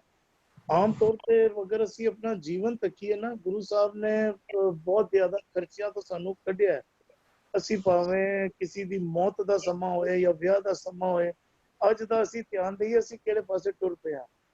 ਅੱਜ ਦੇ ਵਿਆਹ ਦੇ ਫੰਕਸ਼ਨ ਵਿੱਚ ਔਰ ਕਿਸੇ ਦੇ ਭੋਗ ਦੇ ਸਮੇਂ ਦੇ ਫੰਕਸ਼ਨ ਵਿੱਚ ਕੋਈ ਫਰਕ ਨਜ਼ਰ ਹੀ ਨਹੀਂ ਆਉਂਦਾ। ਇੰਨੇ ਜ਼ਿਆਦਾ ਖਰਚੇ ਗੁਰੂ ਸਾਹਿਬ ਨੇ ਉਸ ਤੋਂ ਕੱਢਿਆ ਸੀ ਸਾਨੂੰ। ਅਗਰ ਅਸੀਂ ਗੁਰਦੁਆਰੇ ਵਿੱਚ ਸੌਖੇ ਤਰੀਕੇ ਦੇ ਨਾਲ ਅਗਰ ਅਸੀਂ ਰਸਮ ਅਦਾ ਕਰੀਏ ਨਾ, ਤੇ ਹਰ ਵਿਅਕਤੀ ਬਹੁਤ ਚੰਗੇ ਤਰੀਕੇ ਦੇ ਨਾਲ ਉਹ ਕਰ ਸਕਦਾ ਹੈ। ਔਰ ਨਤੀਜਾ ਉਸਦਾ ਕੀ ਨਿਕਲ ਰਿਹਾ ਹੈ, ਜਦੋਂ ਅਸੀਂ ਖਰਚੇ ਫਜ਼ੂਲ ਦੇ ਵਧਾ ਲੈਂਦੇ ਹਾਂ ਨਾ, ਤੇ ਬੇਈਮਾਨੀ ਦੇ ਨਾਲ ਅਸੀਂ ਕਮਾਈ ਵਾਲੇ ਪਾਸੇ ਟੁਰ ਪੈਂਦੇ ਹਾਂ, ਫਿਰ ਉਹਨੂੰ ਖਰਚਣ ਵਾਲੇ ਪਾਸੇ ਅਸੀਂ ਲੈ ਜਾਂਦੇ ਹਾਂ। ਨਾਕੋ ਕਾਟੀ ਕਾਨੋ ਕਾਟੀ, ਕਾਟ ਕੂਟ ਕੇ ਡਾਰੀ ਰੇ। ਉਹ ਨਾਕੋ ਕਾਟੀ ਕਾਨੋ ਕਾਟੀ ਸਿਰਫ ਪੜਨ ਤੱਕ ਰਹਿ ਗਿਆ ਹੈ, ਅਸੀਂ ਅਪਣਾਉਣ ਵਿੱਚ ਨਹੀਂ ਆ ਪਾ ਰਹੇ। ਸ਼ਬਦ ਪੂਰਾ ਜਿਹੜਾ ਹੈ ਉਹ ਦ੍ਰਿਸ਼ਟਾਂਤ ਦੇ ਰਿਹਾ। ਹਰਵਿੰਦਰ ਵੀਰ ਜੀ ਆਪ ਜੀ ਥੋੜਾ ਜਿਹਾ ਬੇਸ਼ੱਕ ਸ਼ਬਦ ਨੂੰ ਇੱਕ ਮਿੰਟ ਮੈਂ ਸ਼ੇਅਰ ਕਰਨਾ ਚਾਹਾਂਗਾ। ਹਾਂਜੀ ਗੱਲ ਇਹ ਹੈ ਕਿ ਮੈਂ ਜ਼ਰੂਰ ਦੱਸਾਂ ਕਿਉਂਕਿ ਆਪਣੇ ਜੀਵਨ ਦੇ ਕੁਝ ਜੋ ਹੋਏ ਆ ਮੈਂ ਉਹ ਆਪ ਜੀ ਨਾਲ ਜ਼ਰੂਰ ਸਾਂਝ ਕਰਨਾ ਚਾਹਾਂਗਾ। ਮੇਰੀ ਸਾਰਿਆਂ ਤੋਂ ਵੱਡੀ ਬੇਟੀ ਦੀ ਜਦੋਂ ਉਹਦੀ ਸ਼ਾਦੀ ਹੋਈ ਹੈ ਤੇ ਪਹਿਲੀ ਗੱਲ ਹੈ ਕਿ ਜੋ ਕੁਝ ਜੇ ਅਸੀਂ ਕਰਨਾ ਹੁੰਦਾ ਨਾ, ਮੈਂ ਜੋ ਕੀਤਾ ਕਿ ਮੈਂ ਆਪਣੇ ਕੁੜਮ ਨਾਲ ਸਾਰੀਆਂ ਚੀਜ਼ਾਂ ਕਰੀਆਂ ਸਾਂਝ ਕੀਤੀਆਂ। ਹਾਂਜੀ ਸੁਣਦੇ ਵੀ ਮੇਰੇ? ਹਾਂਜੀ ਹਾਂਜੀ ਆ ਰਹੀ ਆਵਾਜ਼ ਬਾਪੂ ਜੀ। ਸਾਰੀਆਂ ਚੀਜ਼ਾਂ ਸਾਂਝ ਕੀਤੀਆਂ। ਮੈਂ ਕਿਹਾ ਵੀਰ ਜੀ ਗੱਲ ਇਹ ਹੈ ਕਿ ਮੇਰਾ ਮਿਸ਼ਨਰੀ ਕਲਾਸ ਨਾਲ ਜਿਹੜਾ ਮੇਰਾ ਸੰਬੰਧ ਹੈ ਤੇ ਉੱਥੇ ਜੋ ਕੁਝ ਵੀ ਐਸੀ ਚੀਜ਼ ਪ੍ਰਗਟ ਹੋਏਗੀ ਉਹਦਾ ਅਸਰ ਜਿਹੜਾ ਬਹੁਤ ਬੁਰਾ ਹੋਏਗਾ। ਤੇ ਮੈਂ ਕਿਹਾ ਤੁਸੀਂ ਕੋਸ਼ਿਸ਼ ਕਰੋ ਕਿ ਜਦੋਂ ਵੀ ਬਰਾਤ ਆਉਂਦੀ ਹੈ ਕੋਸ਼ਿਸ਼ ਕਰੋ ਕਿ 8, 8:30 ਜਲੰਧਰ ਤੋਂ ਆਉਣੀ ਸੀ, 8:30, 9 ਵਜੇ ਬਰਾਤ ਆ ਜਾਏ ਤੇ ਉਹਦੇ ਬਾਅਦ ਕੋਸ਼ਿਸ਼ ਕਰੋ ਕਿ ਗੁਰਦੁਆਰਾ ਸਾਹਿਬ ਕੋਲ ਆ ਕੇ ਤੇ ਉੱਥੋਂ ਤੁਸੀਂ ਸ਼ਬਦ ਪੜ੍ਹਦੇ ਜਿਹੜੇ ਨਾ, ਗੁਰਬਾਣੀ ਦੇ ਸ਼ਬਦ ਪੜ੍ਹਦੇ ਤੁਸੀਂ ਮੇਰੇ ਘਰ ਆਓ ਔਰ ਅਸੀਂ ਉੱਥੇ ਤੁਹਾਡੀ ਮਿਲਣੀ ਦਾ ਜਿਹੜਾ ਸੰਬੰਧ ਜਿਹੜਾ ਉਹ ਇਸ ਤਰ੍ਹਾਂ ਰੱਖਾਂਗੇ। ਉਹ ਪ੍ਰੈਕਟੀਕਲੀ ਵੀਰ ਜੀ ਪਹਿਲਾਂ ਹੋਇਆ ਕੀਤਾ। ਮੈਂ ਤਾਂ ਜਨ ਦੁੱਖ ਵਿੱਚ ਕਰਕੇ ਨਹੀਂ ਆਉਂਦਾ ਨਾ ਕਿ ਭਈ ਕੋਈ ਇਹੋ ਜਿਹਾ ਅਸੀਂ ਉਪਰਾਲਾ ਕੋਸ਼ਿਸ਼ ਨਹੀਂ ਕਰਦੇ, ਜੇ ਨਹੀਂ ਕਰਦੇ ਤਾਂ ਉਹਦੇ ਰਿਜ਼ਲਟ ਨਹੀਂ ਆਉਂਦੇ। ਇਸੇ ਤਰ੍ਹਾਂ ਮੈਂ ਇਹੋ ਹੀ ਤੁਹਾਨੂੰ ਕਹਿੰਦੀ, ਬਾਕੀ ਸਾਰੀਆਂ ਦਾ ਇਹੋ ਹੀ ਗੱਲ ਹੋਇਆ ਵੀ ਜੋ ਕੁਝ ਵੀ ਜਿਹੜਾ 6 ਬੇਟੀਆਂ ਦੀ ਸ਼ਾਦੀ ਕੀਤੀ ਹੈ ਪੂਰੀ ਰਹਿਤ ਮਰਿਆਦਾ ਨੂੰ ਮੁੱਖ ਰੱਖ ਕੇ, ਮਤਲਬ ਇੱਕ 5-7 ਮਿੰਟਾਂ ਦੀ ਜਿਹੜੀ ਮਿਲਣੀ ਜਿਹੜੀ ਖਤਮ ਹੋ ਜਾਂਦੀ ਸੀ। ਕੋਈ ਭੰਗੜਾ ਨਹੀਂ, ਕੋਈ ਐਸਾ ਨਹੀਂ, ਕੁਛ ਨਹੀਂ। तो कहने का मेरा मतलब ये ਸੀ ਕਿ ਵੀ ਅਸੀਂ ਜੇ ਉਪਰਾਲਾ ਖੁਦ ਕਰੀਏ ਤੇ ਇਹਦੇ ਵਿੱਚ ਤਬਦੀਲੀਆਂ ਆ ਸਕਦੀਆਂ ਨੇ, ਪਰ ਅਸੀਂ ਸਮਾਜਿਕ ਡਰ ਵਸ ਇਸ ਪਾਸੇ ਅੱਗੇ ਜਾਂਦੇ ਹੀ ਨਹੀਂ ਹੈ। ਹਾਂਜੀ, ਇਹ ਮੈਂ ਮੰਨਦੇ ਸੀ ਕਿ ਜੇ ਇੱਕ ਕਰ ਸਕਦਾ ਤੇ ਬਾਕੀ ਸਾਰੇ ਹੀ ਅਸੀਂ ਉਪਰਾਲਾ ਕਰੇ ਤੇ ਅਸੀਂ ਕਰ ਸਕਦੇ ਹਾਂ, ਇਹਦੀ ਇਹ ਬੁਰਾਈ ਨੂੰ ਅਸੀਂ ਦੂਰ ਕਰ ਸਕਦੇ ਹਾਂ। ਵਾਹਿਗੁਰੂ ਜੀ ਕਾ ਖਾਲਸਾ, ਵਾਹਿਗੁਰੂ ਜੀ ਕੀ ਫਤਿਹ। ਜੀ ਬਾਪੂ ਜੀ ਬਹੁਤ ਅੱਛਾ ਆਪ ਜੀ ਨੇ ਗੱਲ ਕਹੀ ਹੈ। ਅਗਰ ਆਪਣੀ ਜ਼ਿੰਦਗੀ ਵਿੱਚ ਢਾਲਿਆ, ਅਸੀਂ ਰੋਜ਼ਾਨਾ ਸ਼ਬਦ ਪੜ੍ਹ ਰਹੇ ਹਾਂ ਨਾ, ਮੰਨਣ ਦਾ ਜ਼ਿਕਰ ਰੋਜ਼ਾਨਾ ਹੀ ਗੁਰੂ ਸਾਹਿਬ ਸਾਨੂੰ ਸਮਝਾਉਣਾ ਕਰ ਰਹੇ। ਮੰਨਣ ਤੋਂ ਕੀ ਪਾਵੇ, ਗੁਰੂ ਸਾਹਿਬ ਨੇ ਤੇ ਸੌਖੀ ਸੜਕ ਬਣਾ ਦਿੱਤੀ ਹੈ, ਸੌਖਾ ਜੀਵਨ ਰਾਹ ਦੱਸ ਦਿੱਤਾ ਹੈ। ਅਸੀਂ ਉਸ ਤੋਂ ਜਦੋਂ ਖਿੰਡਰ ਜਾਂਦੇ ਹਾਂ, ਅਸੀਂ ਉਸ ਰਾਹ ਤੋਂ ਜਦੋਂ ਉਤਰ ਜਾਂਦੇ ਹਾਂ, ਫਿਰ ਅਸੀਂ ਦੁਖੀ ਹੁੰਦੇ ਹਾਂ, ਪਰੇਸ਼ਾਨ ਹੁੰਦੇ ਹਾਂ, ਫਿਰ ਅਸੀਂ ਕਹਿੰਦੇ ਹਾਂ ਅਸੀਂ ਪਾਠ ਬਹੁਤ ਪੜ੍ਹ ਰਹੇ ਹਾਂ, ਗੁਰੂ ਸਾਹਿਬ ਮੇਰੇ ਜ਼ਿੰਦਗੀ ਵਿੱਚ ਦੁੱਖ ਕਿਉਂ ਆ ਗਏ। ਉਹ ਕੇਵਲ ਤੇ ਕੇਵਲ ਉਸੇ ਵਜ੍ਹਾ ਕਰਕੇ ਹਨ ਕਿਉਂਕਿ ਅਸੀਂ ਉਸ ਰਾਹ ਤੋਂ ਖਿੰਡਰ ਜਾਂਦੇ ਹਾਂ। ਜੀ ਹਰਵਿੰਦਰ ਵੀਰ ਜੀ। ਬਿਲਕੁਲ ਇਹ ਗੱਲ ਬਿਲਕੁਲ ਠੀਕ ਹੈ। ਗੁਰਮਤ ਦਾ ਕੋਈ ਵੀ ਸਿਧਾਂਤ ਇੰਪ੍ਰੈਕਟੀਕਲ ਨਹੀਂ ਹੈ। ਗੁਰਮਤ ਦਾ ਕੁਝ ਜਿਹੜੇ ਅਸੀਂ ਕਈ ਦੇਖਦੇ ਹਾਂ ਨਾ, ਵੀ ਅਸੀਂ ਜਦੋਂ ਹੋਰ ਮਤਾਂ ਵੱਲ ਦੇਖਦੇ ਹਾਂ ਵੀ ਜਿਹੜੇ ਅੱਜ ਜੈਨੀ ਨੇ ਵੀ ਉਹ ਜਿਹੜੇ ਉਹ ਧਾਰਮਿਕ ਬਣ ਜਾਂਦੇ ਨੇ ਨਾ, ਉਹ ਫਿਰ ਉਹ ਵਿਆਹ ਨਹੀਂ ਕਰਵਾਉਂਦੇ, ਉਹ ਅੱਛੇ ਕੱਪੜੇ ਨਹੀਂ ਪਾਉਂਦੇ, ਤੇ ਉਹ ਮਤਲਬ ਉਹਨਾਂ ਵਿੱਚ ਹਰ ਬੰਦਾ ਉਸ ਪੱਖੋਂ ਧਾਰਮਿਕ ਨਹੀਂ ਬਣ ਸਕਦਾ। ਜੇ ਹਰ ਬੰਦਾ ਉਸ ਪੱਖੋਂ ਧਾਰਮਿਕ ਬਣ ਗਿਆ ਤੇ ਇੱਕ ਪੀੜ੍ਹੀ ਵਿੱਚ ਸਾਰਾ ਸੰਸਾਰ ਦੀ ਉਤਪਤੀ ਖਤਮ ਹੋ ਜਾਏਗੀ। ਗੁਰਮਤ ਦਾ ਕੋਈ ਵੀ ਸਿਧਾਂਤ ਇੰਪ੍ਰੈਕਟੀਕਲ ਨਹੀਂ ਹੈ। ਅਸੀਂ ਕਈ ਵਾਰ ਵਿਚਾਰ ਕਰਨੇ, ਸਾਡੇ ਵਿਚਾਰ ਜਾਂਦੇ ਪੈਣੇ ਹੈਨ ਵਿਰਲੇ ਨਾ ਹੀ ਕਨੇ। ਅਸੀਂ ਇੱਕ ਨਾਲ ਜੋੜਨੇ ਮੈਂ ਕਿ ਵਿਰਲਾ ਕੋਈ ਹੋ ਸਕਦਾ, ਲੇਕਿਨ ਹੈਨ ਤੇ ਵਿਰਲੇ ਨਾ। ਹੁਣ ਇਹ ਜਿਹੜੇ ਰਿਵਾਰਡਸ ਮਿਲਨੇ ਨੇ ਨਾ, ਹੁਣ IIT ਵਿੱਚੋਂ ਜੇ 10 ਲੱਖ ਬੈਠਣ ਵਾਲੇ ਬੰਦਿਆਂ ਵਿੱਚੋਂ ਸਿਰਫ 1000 ਬੰਦਾ ਚੁਣਿਆ ਜਾਂਦਾ ਹੈ, ਤੇ ਹੁਣ ਹੈਨ ਵਿਰਲੇ। ਹੁਣ ਚੱਲਣਾ ਪਏਗਾ। ਇੰਪ੍ਰੈਕਟੀਕਲ ਬਿਲਕੁਲ ਨਹੀਂ ਹੈ ਜੋ ਅੰਕਲ ਜੀ ਕਹਿ ਰਹੇ ਨੇ, ਬਿਲਕੁਲ ਸਹੀ ਗੱਲ ਹੈ। ਚੱਲਣਾ ਸਾਨੂੰ ਹੀ ਪਏਗਾ। ਸਾਨੂੰ ਜੇ ਸਾਨੂੰ ਕਹਿੰਦੇ ਵੀ ਜੀਤ ਹਾਰ ਕੀ ਸੋਝੀ ਭਰੀ, ਤਬ ਇਸ ਘਰ ਕੀ ਕੀਮਤ ਭਰੀ। ਜੇ ਤੈਨੂੰ ਕਦੀ ਵੀ ਮੇਰੇ ਦਾਅ ਤੇ ਕੀ ਲੱਗਿਆ ਹੋਇਆ ਹੈ, ਵੀ ਮੇਰਾ ਸਾਰਾ ਮੈਂ ਕੀ ਲੂਜ਼ ਕਰਨਾ ਪਏ, ਸਾਨੂੰ ਜੇ ਇਸ ਗੱਲ ਦੀ ਸੋਝੀ ਆ ਜਾਵੇ ਨਾ, ਕਿਉਂਕਿ ਹਜੇ ਅਸੀਂ ਉਲਝੇ ਪਏ ਹਾਂ। ਅਸੀਂ ਅੱਜ ਸਾਰਾ ਜਿਹੜਾ ਅੱਜ ਸ਼ਬਦ ਚੱਲਦੇ ਪਏ ਸਨ, ਅਸੀਂ ਰੱਸਾਂ ਕਸਾਂ ਵਿੱਚ ਉਲਝੇ ਪਏ ਹਾਂ, ਤੇ ਅਸੀਂ ਭੇਖਾਂ ਵਿੱਚ ਉਲਝੇ ਪਏ ਹਾਂ। ਗੁਰੂ ਸਾਹਿਬ ਦਾ ਕੋਈ ਉਹ ਜਿਹੜਾ ਵੀ ਉਹ ਕੁੜਮਾਈ ਦਾ ਹੈ, ਤੇ ਵੀ ਉਹ ਸਤ ਸੰਤੋਖ ਕਰ ਭਾਓ ਕੁੜਮ ਕੁੜਮਾਈ ਆਇਆ ਬਲਰਾਮ ਜੀ। ਮਤਲਬ ਜੇ ਇਹਨੂੰ ਬੰਦਾ ਜ਼ਿੰਦਗੀ ਵਿੱਚ ਦੇਖੋ ਕਿੰਨਾ ਜੇ ਢਾਲ ਲਵੇ, ਵੀ ਜੇ ਤੂੰ ਕੁੜਮਾਈ ਕਰਨ ਨੂੰ ਆਇਆ, ਤੇਰੇ ਵਿੱਚ ਕੀ ਹੋਵੇ, ਸਤ ਹੋਵੇ। ਹੁਣ ਕੀ ਅੱਜ ਹੈ ਸਤ? ਮੁੰਡਾ ਕਮਾਉਂਦਾ ਹੁੰਦਾ 25,000 ਰੁਪਏ, ਅਸੀਂ ਕਹਿੰਦੇ ਜੀ 50,000 ਰੁਪਇਆ ਕਮਾਉਂਦਾ ਪਿਆ। ਕੁੜੀ ਨੂੰ ਰੋਟੀ ਬਣਾਉਣੀ ਆਉਂਦੀ ਨਹੀਂ ਹੁੰਦੀ, ਅਸੀਂ ਕਹਿੰਦੇ ਵੀ ਕੁੜੀ ਇਹ ਵੀ ਬਣਾ ਲੈਂਦੀ। ਨਾ ਸਤ ਹੈ, ਨਾ ਸੰਤੋਖ ਹੈ, ਨਾ ਭਾਵ ਹੈ, ਪਿਆਰ। ਜੇ ਪਿਆਰ ਹੋਵੇ ਤੇ ਫਿਰ ਮੁੰਡਾ ਕੁੜੀ ਵਾਲੇ ਕੋਲ ਇੱਕ ਦੂਜੇ ਦਾ ਖਰਚਾ ਵੱਧ ਤੋਂ ਵੱਧ ਕਿਉਂ ਕਰਵਾਉਣ? ਕਹਿੰਦੇ ਸਤ ਸੰਤੋਖ ਕਰ ਭਾਓ। ਜੇ ਅਸੀਂ ਇਹਨਾਂ ਗੁਣਾਂ ਦੇ ਨਾਲ, ਸਾਡਾ ਪਰਿਵਾਰ ਨਾ, ਸਾਡਾ ਵੱਡਾ ਪਰਿਵਾਰ ਹੈ, ਭਾਵੇਂ ਮੁੰਡਾ ਵਾਲਾ ਸਾਈਡ ਹੈ, ਭਾਵੇਂ ਕੁੜੀ ਵਾਲੀ ਸਾਈਡ ਹੈ, ਅੱਜ ਅਸੀਂ ਜਿਹਨੂੰ ਕੁੜਮ ਕਹਿੰਦੇ ਪਏ ਹਾਂ, ਉਹ ਸਾਡੇ ਕੁਟੁੰਬ ਦਾ ਹਿੱਸਾ ਹੋ ਜਾਂਦਾ ਹੈ। ਅੱਜ ਸਾਡੀ ਐਕਸਟੈਂਡਡ ਫੈਮਿਲੀ ਹੋ, ਤੇ ਜੇ ਅਸੀਂ ਨਾ ਰਿਸ਼ਤੇਦਾਰੀ, ਨਾ ਰਿਸ਼ਤੇ ਕਰਦੇ ਹਾਂ, ਨਾ ਸਾਡੀ ਜੋ ਅਸੀਂ ਬੋਲਨੇ ਪਏ ਨਾ ਉਹਦੇ ਵਿੱਚ ਸੱਤ ਹੈ, ਦੋਨੋਂ ਝੂਠ ਬੋਲਦੇ ਹੁੰਦੇ ਵੀ ਜਿਹਨੂੰ ਇੱਕ ਨੂੰ ਆਂਦਾ ਨਹੀਂ ਆਂਦਾ, ਵੀ ਉਹ ਅੰਦਰ ਇਹ ਵੀ ਕੋਣ ਹੈ, ਉਹ ਵੀ ਕੋਣ ਹੈ। ਨਾ ਅਸੀਂ ਸੱਤ ਦੀ ਸਾਂਝ ਕੀਤੀ, ਨਾ ਅਸੀਂ ਸੰਤੋਖ ਰੱਖਿਆ। ਅੱਛਾ ਇਹ ਵੀ ਦੇ ਦਿਓ, ਫਿਰ ਉਹ ਵੀ ਦੇ ਦਿਓ, ਇਤਨਾ ਸਾਨੂੰ ਕੁਝ ਨਹੀਂ ਚਾਹੀਦਾ ਜੀ, ਆਪਣੀ ਕੁੜੀ ਨੂੰ ਦੇ ਦਿਓ। ਅੱਛਾ ਮਿਲਣੀ ਦੇ ਸਮੇਂ ਇਹ ਹੋਣਾ ਚਾਹੀਦਾ ਹੈ, ਇਹਨਾਂ ਨਾਲ ਇਹ ਸਾਡੇ ਇਹ ਫਲਾਣੇ, ਇਹ ਜਿਹਨੇ ਸਾਡੇ ਚਾਚਾ ਜੀ ਨੇ, ਤਾਇਆ ਜੀ, ਇਹਨਾਂ ਨੂੰ ਤੁਸੀਂ ਇਹ ਕਰ ਦਿਆ ਜੇ। ਕਿਸੇ ਨਾ ਕਿਸੇ ਸੰਤੋਖ ਹੈ ਹੀ ਨਹੀਂ, ਸਤ ਨਾ ਭਾਵ ਹੈ। ਜੇ ਹੁੰਦਾ ਤੇ ਅਸੀਂ ਕਦੀ ਚਾਹੁੰਦੇ ਸਾਡੇ ਭਰਾ ਦੇ ਘਰ ਕੋਈ ਮਾੜਾ ਹੋਵੇ? ਅਸੀਂ ਬਿਲਕੁਲ ਨਹੀਂ ਚਾਹੁੰਦੇ। ਜੇ ਅਸੀਂ ਉਸ ਟੱਬਰ ਨੂੰ ਵੀ ਆਪਣਾ ਅਸੀਂ ਚਾਹੁੰਦੇ ਹਾਂ ਕਿ ਉਹ ਕੁੜੀ ਜਦੋਂ ਮੇਰੇ ਘਰ ਆਵੇ, ਉਹ ਮੇਰੇ ਮਾਪਿਓ ਨੂੰ ਤੇ ਮਾਪਿਓ ਕਹੇ, ਮੈਂ ਉਹਦੇ ਮਾਪਿਓ ਨੂੰ ਮਾਪਿਓ ਨਾ ਸਮਝਾਂ, ਮੈਂ ਉਹਨੂੰ ਲਤਾੜਾ, ਮੈਂ ਉਹਦੇ ਘਰ ਜਾਵਾਂ ਤੇ ਮੈਂ ਉਹ ਕੁੱਤਿਆਰ ਬਿਹੇਵ ਕਰਾਂ, ਵੀ ਮੈਂ ਜਿਹੜਾ ਨਾ ਵੀ ਮੈਂ ਇਹਦੀ ਜਵਾਈ ਆਇਆ ਘਰ ਦਾ। ਅਸੀਂ ਚਾਹੁੰਦੇ ਹਾਂ ਜਿਹੜੀ ਕੁੜੀ ਸਾਡੇ ਘਰ ਆਈ ਹੈ, ਉਹ ਮੇਰੇ ਮਾਪਿਓ ਦੇ ਪੈਰੀ ਲੱਗੀ ਰਹੇ। ਇਹਨੂੰ ਬਾਣੀ ਦੇ ਸਿਧਾਂਤ ਬਹੁਤ ਵਧੀਆ, ਪ੍ਰੈਕਟੀਕਲ, ਬਿਲਕੁਲ ਚੰਗੇ ਨੇ। ਹਾਂ ਸਾਡੇ ਵਿੱਚ ਕਮੀਆਂ ਆ ਗਈਆਂ। ਹੁਣ ਸਾਨੂੰ ਹੋਰ ਜੋ ਦੇਖੋ ਨਾ, ਜਿਹੜਾ ਬੰਦਾ IIT ਦਾ ਐਗਜ਼ਾਮ ਪਾਸ ਕਰ ਲੈਂਦਾ, ਲੱਖਾਂ ਰੁਪਏ ਦੀ ਤਨਖਾਹ ਵੀ ਤੋਂ ਹੀ ਲੈਂਦਾ ਪਿਆ।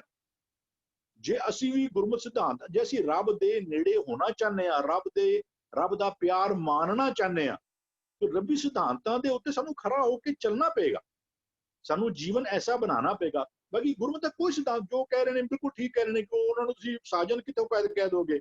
ਉਹ ਤੇ ਉਹ ਸ਼ਰਾਬੀ ਤੇ ਸਾਰਿਆਂ ਦੇ ਉਹ ਗੰਦੇ ਗਾਣਿਆਂ ਉੱਤੇ ਨੱਚੇ ਹੋਏ ਬੰਦੇ ਹੁੰਦੇ ਨੇ, ਉਹਨਾਂ ਨੂੰ ਕਾਹਤੇ ਸਾਜਨ ਕਹਿ ਦੋਗੇ ਤੁਸੀਂ? ਲੇਕਿਨ ਕੁਝ ਰਸਮ ਪੂਰਤੀ ਵਾਸਤੇ ਸੋਚ ਅੱਛੀ ਸੀ ਸ਼ਾਇਦ ਪਿੱਛੇ, ਵੀ ਲਾਵਾਂ ਵੇਲੇ ਵੀ ਜਦੋਂ ਅਸੀਂ ਦੇਖਦੇ ਆ ਵੀ ਕਹ ਲਓ ਤੇਰਾ ਹੋਰ ਰੱਬ ਦਾ ਵਿਆਹ, ਉਸ ਹਿਸਾਬ ਨਾਲ ਵੀ ਜਿਹੜਾ ਉਹ ਕਹਿ ਲਓ ਸੋਚ ਬੜੀ ਅੱਛੀ ਸੀ, ਜਿਹੜੀ ਕੌਮੀ ਸੋਚ ਹੀ ਅੱਛੀ ਸੀ, ਲੇਕਿਨ ਉਹਨੂੰ ਪ੍ਰੈਕਟਿਸ ਵਿੱਚ ਕਰਨ ਵਾਲੇ ਬੰਦੇ ਜਿਹੜੇ ਨੇ ਨਾ ਉਹ ਬਹੁਤ ਥੋੜੇ ਨੇ। ਤੇ ਜਿਕਨ ਜਿਕਨ ਵਿਚਾਰ ਹੋਏਗੀ, ਆਈ ਫੀਲ ਅੱਜ ਦੇ ਜ਼ਮਾਨੇ ਅੰਦਰ ਆਈ ਆਲਰੇਡੀ ਫੀਲ, ਅਸੀਂ ਜਦੋਂ ਛੋਟੇ ਹੁੰਦੇ ਸੀ ਫਰਕ ਪੈ ਚੁੱਕਾ ਹੋਇਆ। ਜਿਸ ਹਿਸਾਬ ਨਾਲ ਪਹਿਲਾਂ ਵਿਆਹ ਹੁੰਦੇ ਸੀ ਨਾ, ਅੱਜ ਕੱਲ੍ਹ ਸ਼ਰਾਬ ਦਾ ਵਰਤੋਂ ਵਗੈਰਾ ਜਿਹੜਾ ਹੈ ਨਾ, ਉਹ ਫਰਕ ਪੈ ਚੁੱਕਾ ਹੋਇਆ। ਆਈ ਥਿੰਕ ਅੱਗੇ ਵੀ ਜਿਕਨ ਜਿਕਨ ਗਿਆਨ ਕੀ ਆਂਦੀ ਆਏਗੀ, ਓਕਨ ਓਕਨ ਹੋਰ ਫਰਕ ਪਏਗਾ। ਸ਼ਾਇਦ ਰਵਿੰਦਰ ਜੀ ਕੁਝ ਐਡ ਕਰਨਾ ਚਾਹੁੰਦੇ ਨੇ। रविंदर वीर जी ਅਸੀਂ ਵੀਰ ਜੀ प्लीज आप जी कुछ शेयर करना चाहे फिर ਹਾਂਜੀ ਵੀਰ ਜੀ, ਅਸੀਂ ਜੋ ਕਹਿੰਦੇ ਆ ਨਾ ਉਹ ਕਰਦੇ ਨਹੀਂ ਹਾਂ। जी रविंदर वीर जी ਜੋ ਅਸੀਂ ਕਹਿੰਦੇ ਆ ਨਾ ਅਸੀਂ ਉਹ ਕਰਦੇ ਨਹੀਂ ਹਾਂ। ਅਸੀਂ ਮਤਲਬ ਕਹਿੰਦੇ ਆ ਕਿ ਇਕੁਐਲਿਟੀ ਟੂ ਵੂਮਨ, ਲੇਕਿਨ ਸਾਡੇ ਬਹੁਤ ਸਾਰੇ ਰੀਤੀ ਰਿਵਾਜ ਐਸੇ ਨੇ, ਮਤਲਬ ਮੈਂ ਆਪ ਦੇਖਿਆ, ਪਤਾ ਨਹੀਂ ਸ਼ਾਇਦ ਪੁੰਨੇ ਵਾਲੇ ਪਾਸੇ ਹੋਣ ਉੱਥੇ ਪਾਸੇ ਨਾ ਹੋਣ, ਜਦ ਕਿਸੇ ਦੀ ਡੈਥ ਹੁੰਦੀ ਹੈ, ਕਿਸੇ ਲੇਡੀ ਦੀ ਡੈਥ ਹੁੰਦੀ ਹੈ, ਤੇ ਉਹਦੇ ਸਰੀਰ ਨੂੰ ਜਿਹੜਾ ਨਵਾਉਣ ਦਾ ਜਿਹੜਾ ਕੰਮ ਹੁੰਦਾ ਹੈ ਨਾ, ਉਹ ਨੂੰਹਾਂ ਕਰਦੀਆਂ ਨੇ, ਧੀਆਂ ਨਹੀਂ ਕਰਦੀਆਂ। ਕਿਉਂਕਿ ਕੀ ਹੁੰਦਾ ਹੈ, ਜਿਹੜਾ ਸਰੀਰ ਦਾ ਜਿਹੜਾ ਮਤਲਬ ਡੈਥ ਤੋਂ ਬਾਅਦ ਦਾ ਜਿਹੜਾ ਉਹਦਾ ਜੋ ਬਣਿਆ ਹੁੰਦਾ ਨਾ, ਥੋੜਾ ਡਰਾਵਣਾ ਜਿਹਾ ਹੁੰਦਾ ਹੈ, ਤੇ ਅਸੀਂ ਕਹਿੰਦੇ ਧੀਆਂ ਨਹੀਂ ਨਵਾਵਾਂਗੀਆਂ, ਨੂੰਹਾਂ ਨਵਾਵਾਂਗੀਆਂ। ਤੇ ਮਤਲਬ ਇਹ ਜਿਹੜਾ ਸਾਡੇ ਅੰਦਰ ਜਿਹੜਾ ਵਿਤਕਰਾ ਵਾਲਾ ਜਿਹੜਾ ਸਾਡਾ ਕੰਸੈਪਟ ਆ ਗਿਆ, ਜੇ ਪੈਰੀ ਪੋਣਾ ਕਰਨਾ ਜਾਂ ਮੱਥਾ ਟੇਕਣਾ ਹੈ ਤੇ ਨੂੰਹਾਂ ਕਰਾਂਗੀਆਂ, ਧੀਆਂ ਨਹੀਂ ਕਰਾਂਗੀਆਂ। ਇਹ ਸਾਡੇ ਜਿਹੜੇ ਅੰਦਰ, ਅਸੀਂ ਕਹਿੰਦੇ ਹਾਂ ਕਿ ਸਾਨੂੰ ਗੁਰੂ ਸਾਹਿਬ ਨੇ ਤੇ ਇਕੁਐਲਿਟੀ ਵਾਲਾ ਪਾਠ ਪੜਾਇਆ ਹੈ, ਲੇਕਿਨ ਸਾਡੇ ਜੀਵਨ ਵਿੱਚ ਇਕੁਐਲਿਟੀ ਵਾਲਾ ਪਾਠ ਹੈ ਨਹੀਂ। ਅਸੀਂ ਛੋਟੀ ਛੋਟੀ ਚੀਜ਼ਾਂ ਅੰਦਰ ਵੀ ਨੂੰਹਾਂ ਹੋਰ ਧੀਆਂ ਵਿੱਚ ਵਿਤਕਰਾ ਕਰਨੇ ਆ, ਔਰ ਇਹ ਹੀ ਸਾਰੇ ਸਾਡੇ ਦੁੱਖਾਂ ਦਾ ਜਿਹੜੀ ਡੁਐਲਿਟੀ ਹੈ ਨਾ, ਇਹੀ ਸਾਡੇ ਦੁੱਖਾਂ ਦਾ ਅੱਗੇ ਜਾ ਕੇ ਕਾਰਨ ਬਣ ਜਾਂਦੀ ਹੈ।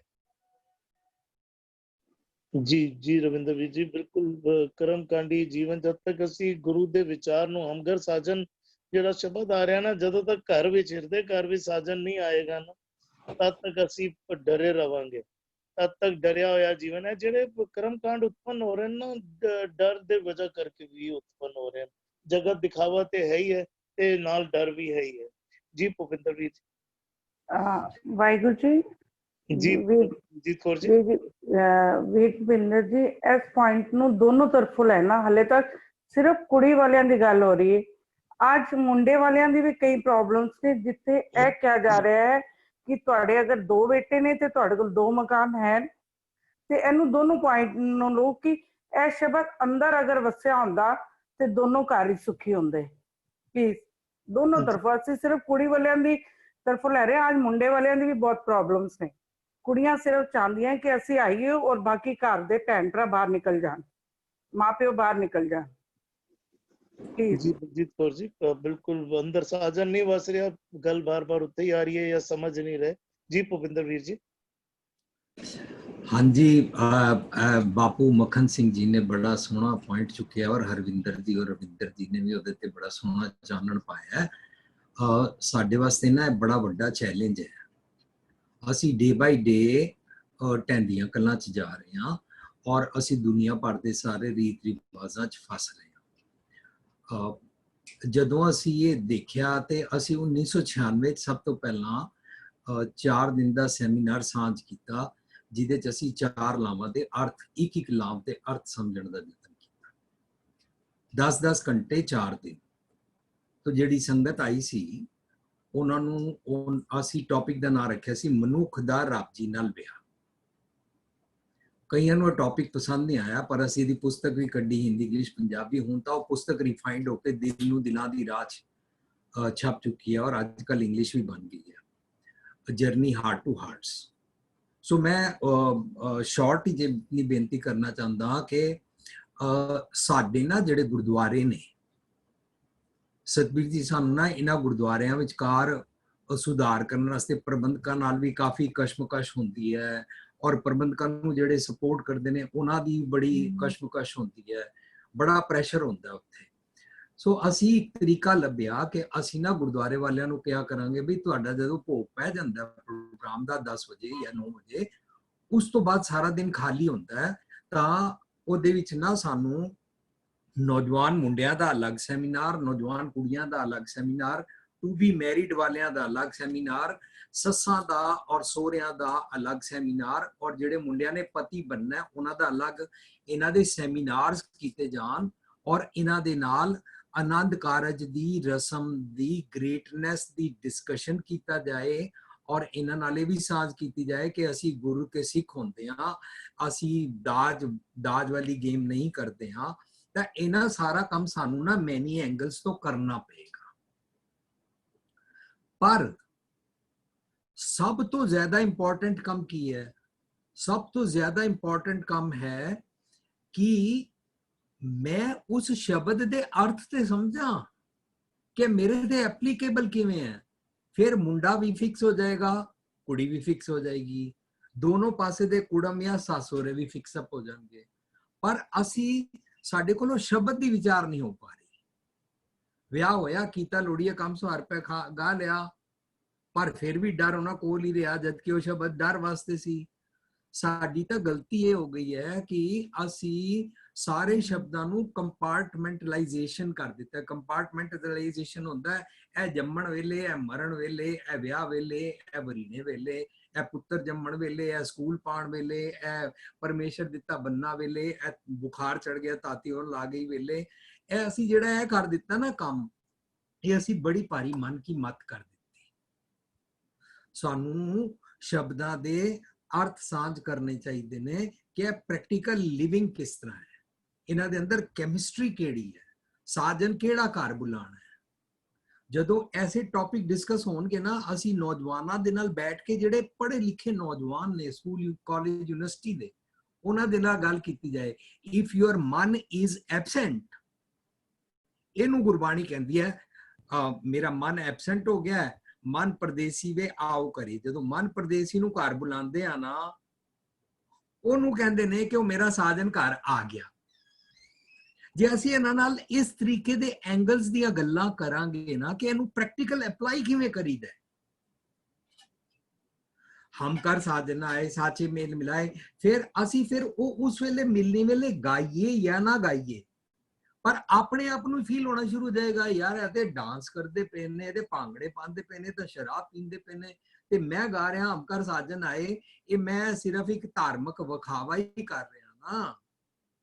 ਬਸ ਇਸ ਤਰੀਕੇ ਦੇ ਨਾਲ ਨਾ ਅਸੀਂ ਆਪ ਹੀ ਸੁਧਰਦੇ ਜਾਵਾਂਗੇ। ਪਰ ਇਹ ਬੜੀ ਸਲੋ ਗੇਮ ਹੈ, 1 to 1 ਬੇਸਿਸ ਤੇ ਇਹ ਗੇਮ ਹੈ, ਔਰ ਇਸ ਗੇਮ ਨੂੰ ਕਰਨ ਵਾਸਤੇ ਸਾਡੇ ਕੋਲ ਇੱਕੋ ਹੀ ਤਰੀਕਾ ਹੈ ਕਿ ਸ਼ਬਦ ਦੀ ਵਿਚਾਰ ਕਰ ਕਰਕੇ ਇੰਡੀਵਿਜੂਅਲ ਦੇ ਅੰਦਰ ਵਾਲੇ ਸਾਜਨ ਉਹਨੂੰ ਰਿਅਲਾਈਜ਼ ਕਰਾਉਣ ਵਾਸਤੇ ਸ਼ਬਦ ਦੇ ਅਰਥ ਕਰੀਏ ਵੀ ਇਹ ਮੇਰੇ ਤੇ ਕਿਵੇਂ ਟੁਕਦੇ ਹਨ। जी जी भूपिंदर जी बड़ी खूबसूरती नाल एक्सप्लेन करना तो आप जी ने किया है। ਜਿਹੜੀ ਕੁੜੀ ਅੱਜ ਵਿਆਹ ਕੇ ਆ ਰਹੀ ਹੈ, ਉਸ ਕੁੜੀ ਨੂੰ ਕਾਲਜ ਵਿੱਚ ਕਹਿ ਦਿੱਤਾ ਗਿਆ ਕਿ ਤੂੰ ਸੱਸ ਦੇ ਨਾਲ ਨਹੀਂ ਰਹਿਣਾ, ਜਾਣਸਾਰ ਵੱਖ-ਵੱਖ ਕਰ ਲੈਣਾ।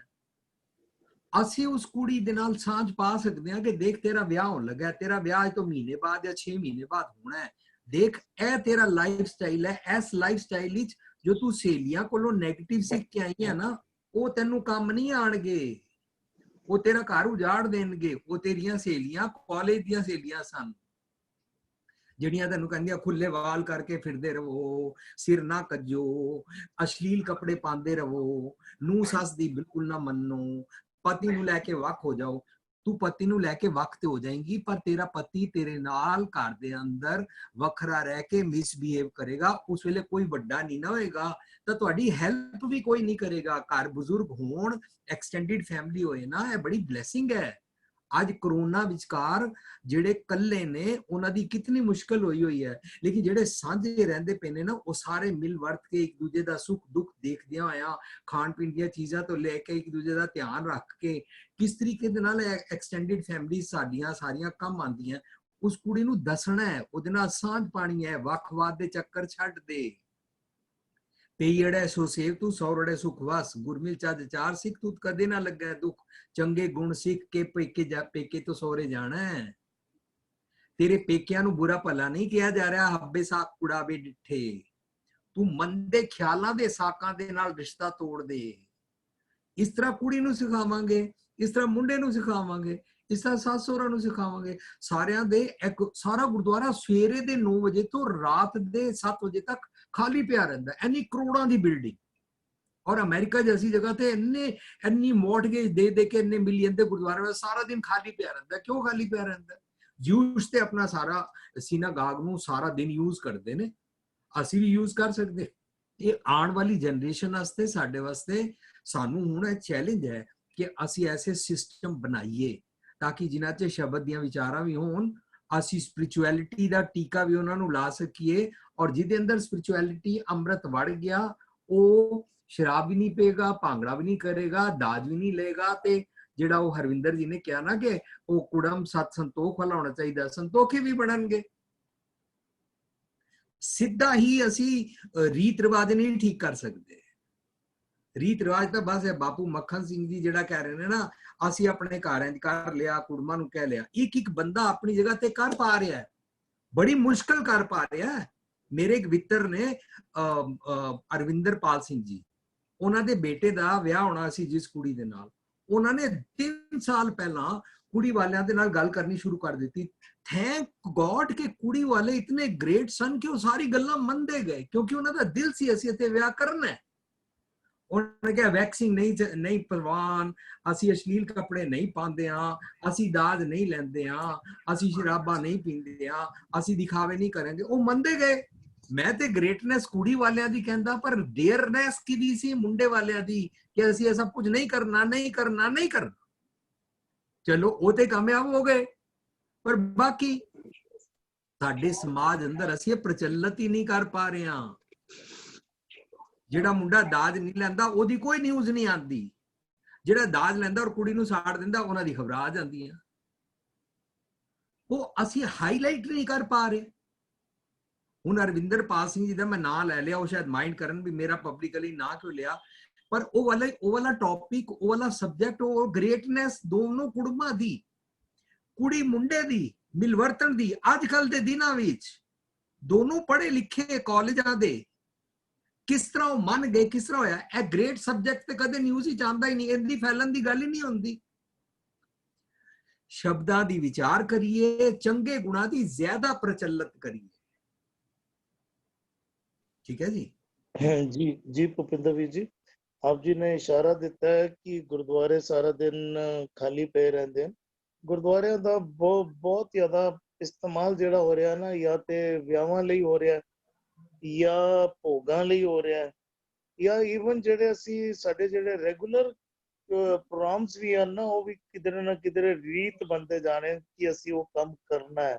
ਬਿਲਕੁਲ ਵਿਚਾਰ ਜਿਹੜੀ ਹੈ ਉਸ ਪਾਸੇ ਵੀ ਧਿਆਨ ਦੇਣ ਦੀ ਲੋੜ ਹੈ ਕਿ ਵਿਚਾਰ ਬਿਲਕੁਲ ਬਹੁਤ ਅੱਛਾ ਸੁਝਾਅ ਦਿੱਤਾ ਹੈ ਕਿ ਸੈਮੀਨਾਰਸ ਕਰਨਾ ਕਰੀਏ, ਉਹਦੇ ਵਿੱਚ ਜਦੋਂ ਸਮਾਂ ਹੈ ਉਸ ਸਮੇਂ ਵੀ ਸੈਮੀਨਾਰ ਕਰਨੇ ਕਰੀਏ, ਵੱਖ-ਵੱਖ ਫਿਰਕੇ ਦੇ ਮੁਤਾਬਿਕ ਸੈਮੀਨਾਰ ਕਰਨਾ ਕਰੀਏ।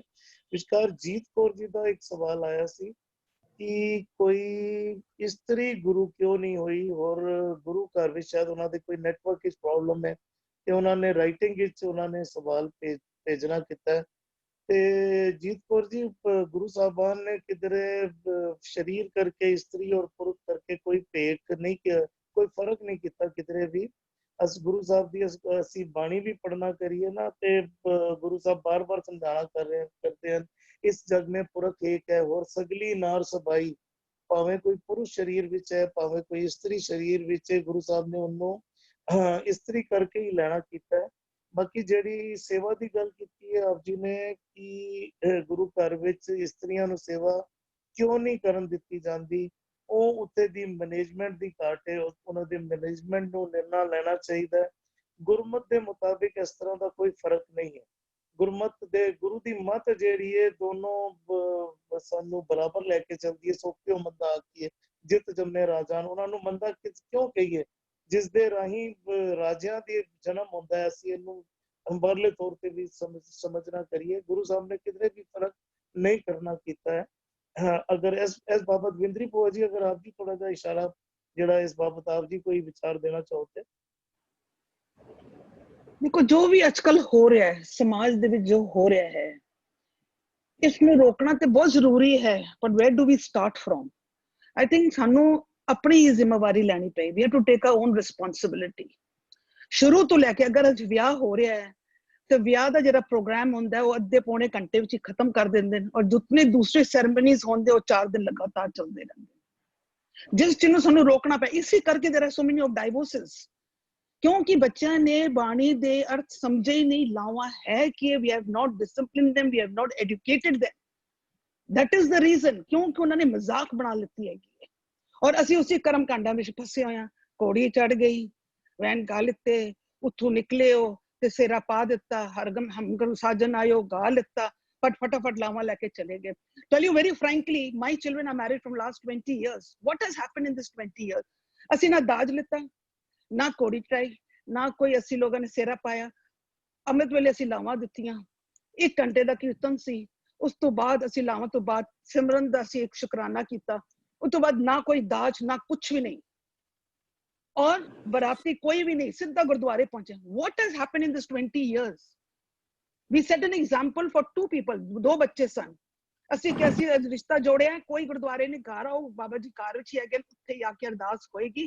ਬਾਬਾ ਜੀ ਦੀ ਸਵਾਰੀ ਲੈਤੀ ਸੀ, ਨਾਲ ₹100 ਲੈ ਕੇ 5 ਡੱਬੇ ਲੈ ਕੇ ਅਸੀਂ ਖਤਮ ਕੀਤਾ। What happened in this 20 years? We set an example, we fought against the society. ਅਸੀਂ ਆਪਣੇ ਨਾਲ ਸਾਰਿਆਂ ਨਾਲ ਲੜ ਕੇ ਅਸੀਂ ਸਾਰਾ ਕੁਝ ਕੀਤਾ। But what happened?